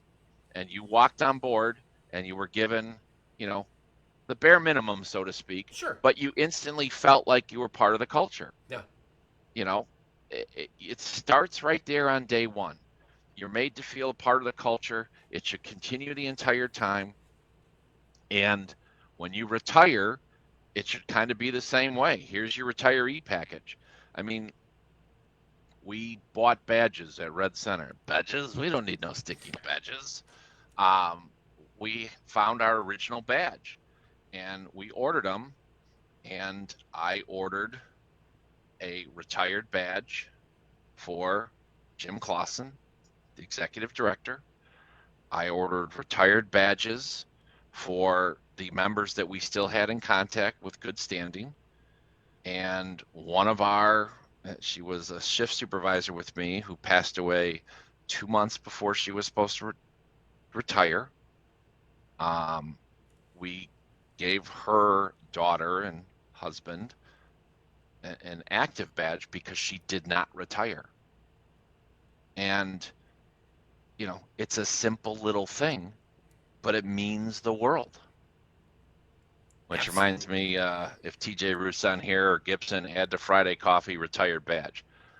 I don't have a retired badge. Mine still says Deputy Chief. Huh. And as weird as it sounds, I don't feel right having that badge. Right. Mine should say retired. Yeah. It should. I get that. Yeah.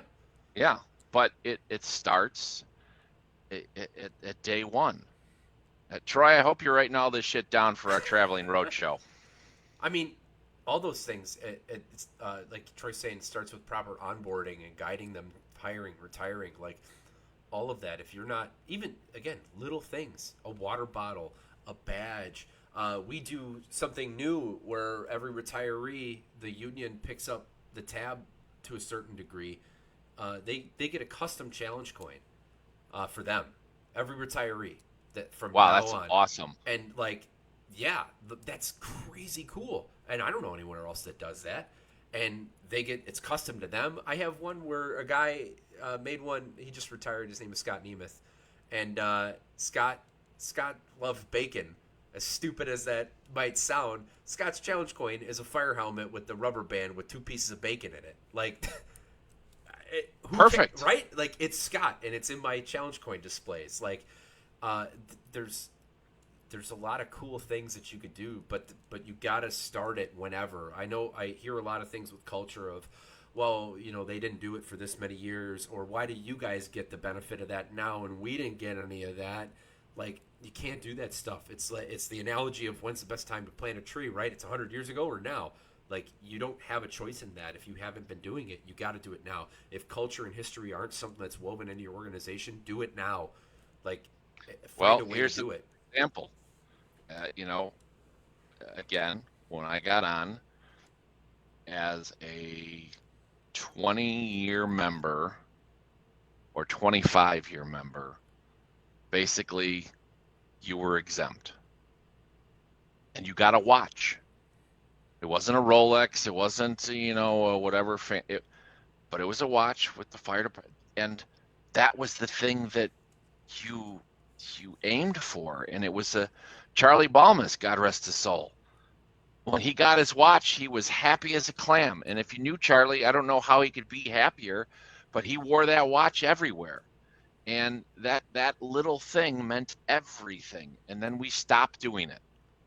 Nobody knows why, but we just stopped. And again, it's not like you got 75 people retiring.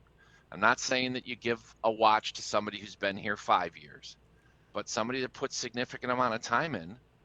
It was like you could, at 20, you were untouchable, meaning that you didn't have to do it, but you had to wait to 25 for the watch. And I believe I was the one that said, why? If 20 is the thing, make it 20. And, okay, then let's do it. Why do we stop? As I sit back now, I'm again, as a member of the leadership team, equally to blame. We were hemorrhaging cash during that 0 to EMS, but you mean we couldn't cobble some pennies together for a watch? Yeah. Somebody that retired? That's wrong. Yeah. That's not how it works. No. And that stuff gets cut from budgets easily, especially if you're a village municipality, like because you're sharing, budgets and all that other crap, and sometimes someone will look at a line item and go, plaques and awards? No, we don't need that. Like, it's very easy for those things to get cut away. You got to fight for those things and keep them, right? Like, Leidig brought up too, Chief Leidig brought up retire the number. And I've heard people say, like, maybe we should recycle numbers. So now you honor the guy that came before you. So now, hey, who was badge 15? Because now I'm badge 15. So I've heard that too. Either way, like, retire the number. I'm more to the retire the number, but yeah, like, those things matter. It means something. Yeah. When I started at the sheriff's office, I was issued a body number in 1989. The body number was everything. Yeah. I mean, everything you did, you were a body number. My body number was 869. I found my old sheriff's ID, and I had a hell of a lot more hair back then. And I'm wearing a satin Lake County Sheriff's baseball jacket with the collar. I was a badass, man.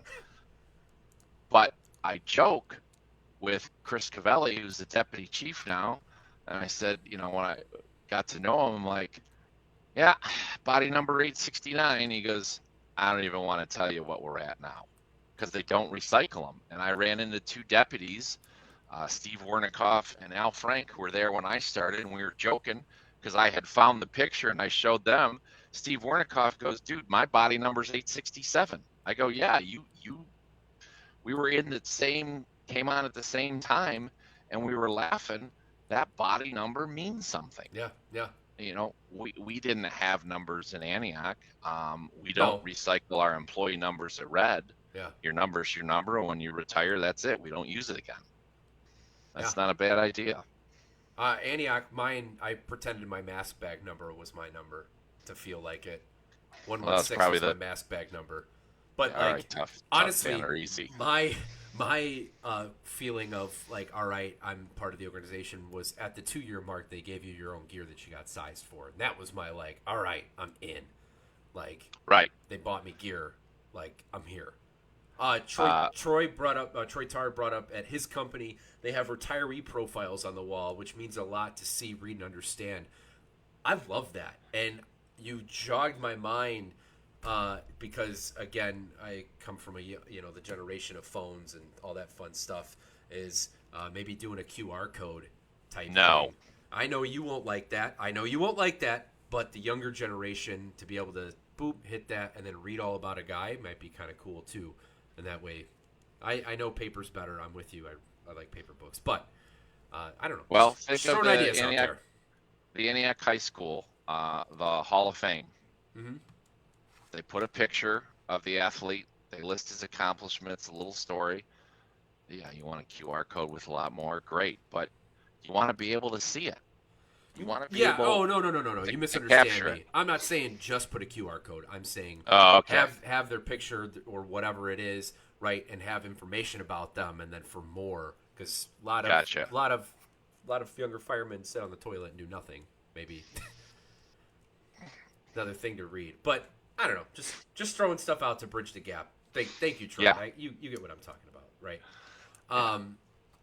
Okay. Oh my gosh. So, hey, we're in those closing questions, and we talked about keep passionate and culture for like a half hour here, which is awesome. But right, I'm gonna roll into some of these. We might not rapid fire them, but let's rapid fire them. What's one routine now?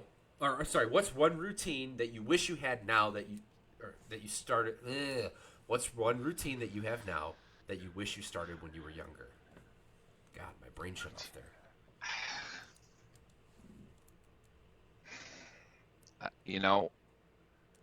I don't have, I never really thought of them as routines. It's just sets and reps and developing that muscle memory. Again, opportunities. I remember Rich Good was on Salem, and every Monday night they put on their ear packs. This is 35 years ago when they weren't running calls like they run now. Shout out Jimmy LeCar and company, Salem Lakes. And Chief Rieselman was an imposing figure, but he said, we got to learn how to use these things. We got to make sure. And they would go through the compartments. And when I got to Antioch, I would go through the compartments. That's how you don't fall for the blinker fluid and the hose puller and the Johnson rods and all that stuff, because you know those compartments inside and out. I don't know about a routine, a skill set, time management and learning how to say no. Okay. I've only recently, and by recently, I mean the last month or so, have started going, nope, I cannot be 5 places at once on a Saturday. And that's 54 years and 9 months into this journey of life. Yeah. But time management, and again, that'll be for the next time with all that balance stuff. Yeah, absolutely. Andy Russell, Troy Tar here, they're saying working out, listening better, right? Those are great things. Mine was reading at this point. Like I never read anything, and if you wanted to hear more about that, one of my last episode or 2 episodes ago, I'm sorry. Alex, can you create a QR code of the pictures we showed for Charlie Mitchell? Yeah, right. Is that the QR code less than twice a week? What is that? I don't know where Charlie is, but Charlie, are you learning about QR codes? That's right. We talked about it at the radio programming thing. Is that Good point. Yes. Yes. I know it's like kind of dumb in a way, but like, so one of the things that we had thought about when we were doing it, because we're trying to connect with the younger guys coming in who are they use their phones, they look stuff up, they're watching YouTube. That's just a reality. That's what they're doing. And our some of our MSDS sheets are through QR codes now, like for cleaning supplies. We were talking about like the chainsaw having a laminated QR code that's taped to it, so the guy could read the manual on it, right? So he didn't have to go find it. He could boom and then pull it up, a PDF on his phone. So those were things that we were talking about in my organization to try to kind of trick the younger guys into researching and learning more right there in front of them. Because I can admit right. I'm in that generation too, where like you got a short attention span. You got to try to capture them. But So on one hand, we're complaining that people spend too much time with their face in their phones and they're not engaging their coworkers and having discussions. And now we want to create. so there's a difference between scrolling on TikTok and reading a manual for a chainsaw. There's a right, very Good different. answer. Good It's answer. completely different. I don't think. I mean, it's not like they're sitting there, reading on a Nook all day, educating. Yeah, it's okay. You got to take a little. And I'm a bit of an old soul with that stuff. I mean, yes, we're on Facebook right now, and yes, I'm doing a social media page, but I empathize. Maybe not empathize, but I try to understand where they are and how they think and operate, and that's what they do. They look stuff up on the internet, so just give them the stuff anyway and put it right in front of them. But that's just my opinion.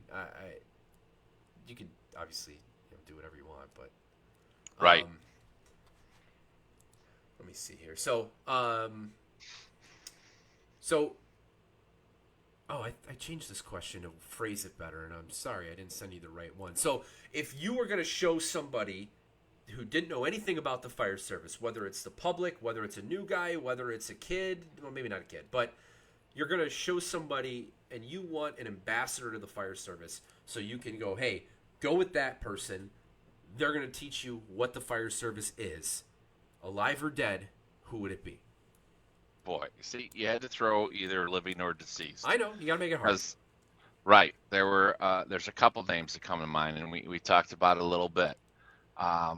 Again, blessed with and fortunate to have so many experiences.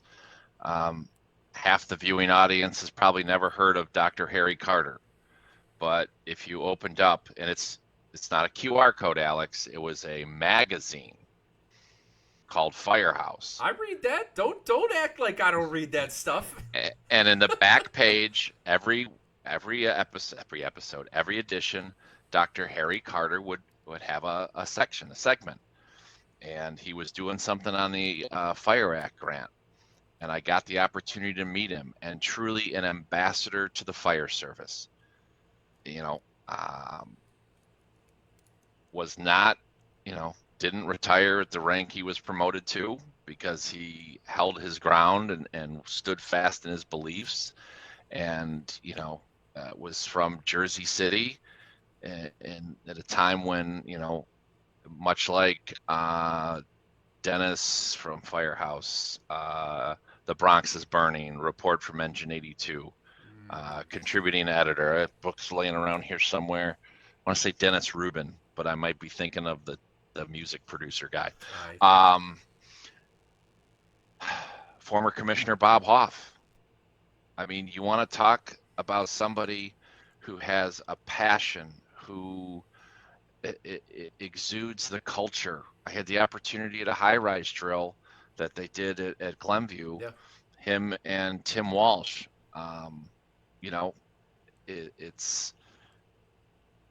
They were doing all this stuff with their IFSI hats on, and I had telecommunicators out there, and I knew Tim, and I had a couple encounters with Commissioner Hoff.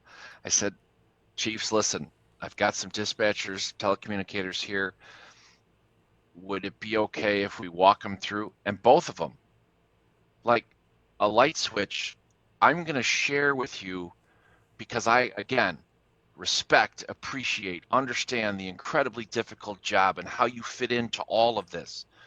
And they walked him through, and they were telling him what the objectives were, and they had him at the command board in the lobby, and when they did a break, they took him up to the floor and they showed him stuff. I mean, that level of humility and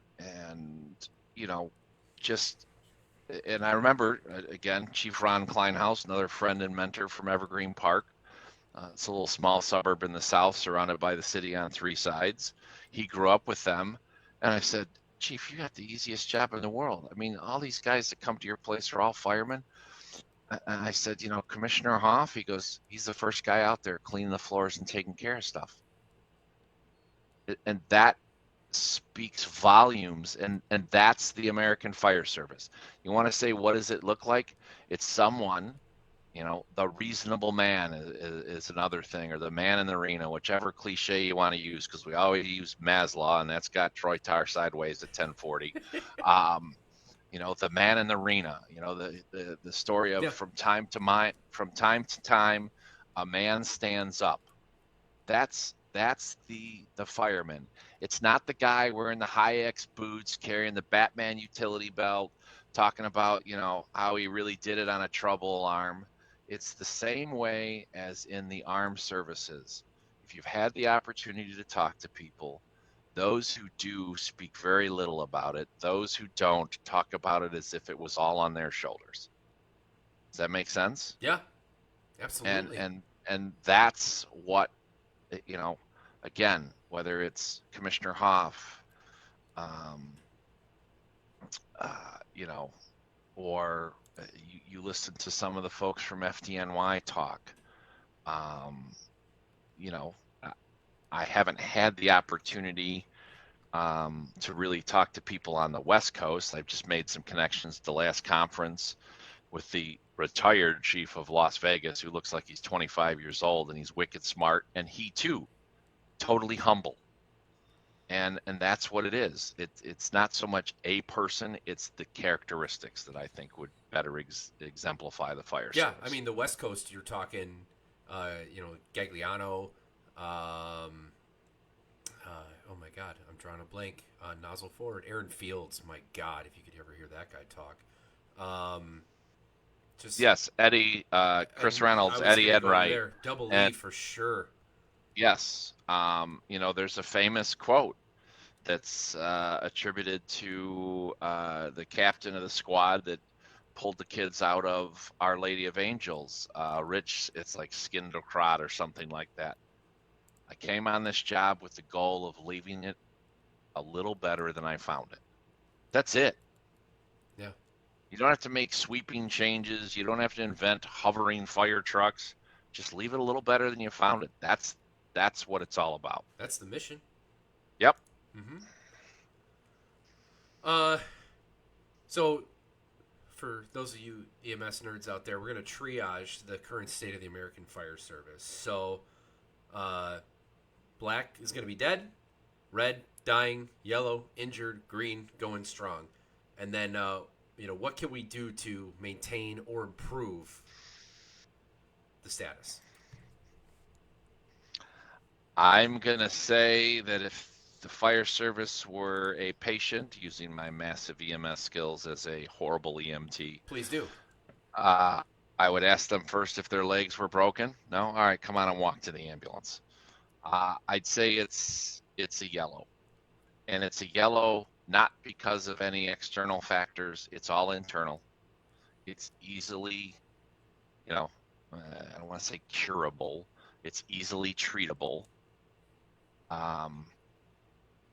There is a concern when it comes to recruitment because everybody's seen their numbers down. I mean, people used to apply for Naperville. They'd have to rent out Waubonsee College. And talking to a chief at the Mabus conference, they had 200 people show up. Evanston had like 25 people show up for a test. So that's where we have to connect, and we have to, and again, this is a whole nother topic, but we're not doing what we did. The Explorer programs are not where they used to be. The recruitment isn't there. How do you get people interested? Well, the bay doors shouldn't be shut 24/7. Okay. Again, we'll save that for the next time, but I would say it's a yellow. And we have the tools. We don't need to get the pads out and charge to 350. We just need to be ready and do some introspective looking about how we can treat the patient. There are plenty of homeopathic treatments available to bring it back because we're very critical ourselves. If again, when you're out and you see people smile and wave, or you see a little kid tongue on his parents' pants and point to the fire engine as it drives by, if it were red or black, if it were critical or dead, he wouldn't be pointing. I think it's all on us. Yeah. Yeah. Excellent observation. You're right. People still do trust us. We're Yep. not. We're not at that point yet, so it can't be dead. But yeah. Yep. Last question. Unless somebody throws something in there. What would you say is the most important element to end your career as positively as it began? Now, I know you are still, obviously working because you're in Red Center, but and you've only 7 years. You're only really removed from being a deputy chief. But dude, I was old Lienhardt after 4 months. I know. I'm sorry. That's not my. Well, actually, I'm not gonna let that one go. I can't. Old Lienhardt. You're old Lienhardt. What the hell? That's Nick's fault there, because Nick was probably young Lienhardt then, or just Lienhardt, which sounds Right. like he was doing some campaigning on that. But Yeah. Well, it's funny. I stopped by to drop something off last night, and he was out back at the station, and one of the cops said, "Are you Papa Lienhardt?" I go, "No, that's my dad. He lives on Hillside. I'm just Nick's dad." I mean, for crying out loud. I'm already I'm dreading turning 55 because I'm officially old at that point, even though it's a number. Now I got people calling me Papa Lienhardt. Come on. You're killing me, Smalls. Yeah, You're killing me. The positive way to go out, knowing that you left it better than you found it, knowing that you put the sweat equity in, that you didn't give it lip service, and that you are ready and you've come to terms with it, and that you've done. I mean, and I'm not gonna. It's gonna sound, again, falling into the douche canoe category. But when I think of all that we accomplished collectively and me individually, I mean, we got a grant for a fire engine. We got grants for radios. We got grants for station a ventilation system, the Plimo vent systems. We got physical. That 1 year we hit a hat trick. We got a fire prevention grant, a life safety grant, and an apparatus grant. Those things wouldn't have happened at that time otherwise. And that's a big deal. And that's just a small portion. The fact that, we had those opportunities, and as I look back, getting ready, I with some certainty can say with a level of confidence, I did my part. I left it better than I found it. And that's not a commentary on those who came before me, because they too left it better than they found it. And I hope that your generation and the generation after understands what that means and continues on. And that's why I think we're only a yellow right now. Yeah. No, I get you 100%. Yep. Well, cool. Well, that's it for my questions, and obviously you've heard us say multiple times that this will not be the last. I don't remember if 3 hours is my longest one or not. I think it might be. So you might have set the record here, but we'll see. Well, I know, just like that, we're 3 hours. Listen, I know we joked about it, and a lot of my friends they probably tapped out around the hour mark because they're not normally up past 9 o'clock. So we still got 13 in here. We're I'll tell you this, Alex. This has been a trip. It's been fun. We could shoot the shit all day, just like our breakfast meeting to talk about this. Yeah. And I think this is awesome. Keep doing what you're doing. I'm still going to give you a lot of grief about the epically awesome picture from FDIC. Good luck with the mustache. And it's not going to go well. I need a lot of luck with that. But yeah, I'll be tapping out within the next 4 minutes. I'll be in bed. Yeah, I feel you. Hopefully I get. Yeah. I'm getting better at uploading these quickly, but we'll see. Yeah, this was fun, dude. I really appreciate it, and I'm thankful for the opportunity. And shout out to everybody in the chat. I tried to keep track.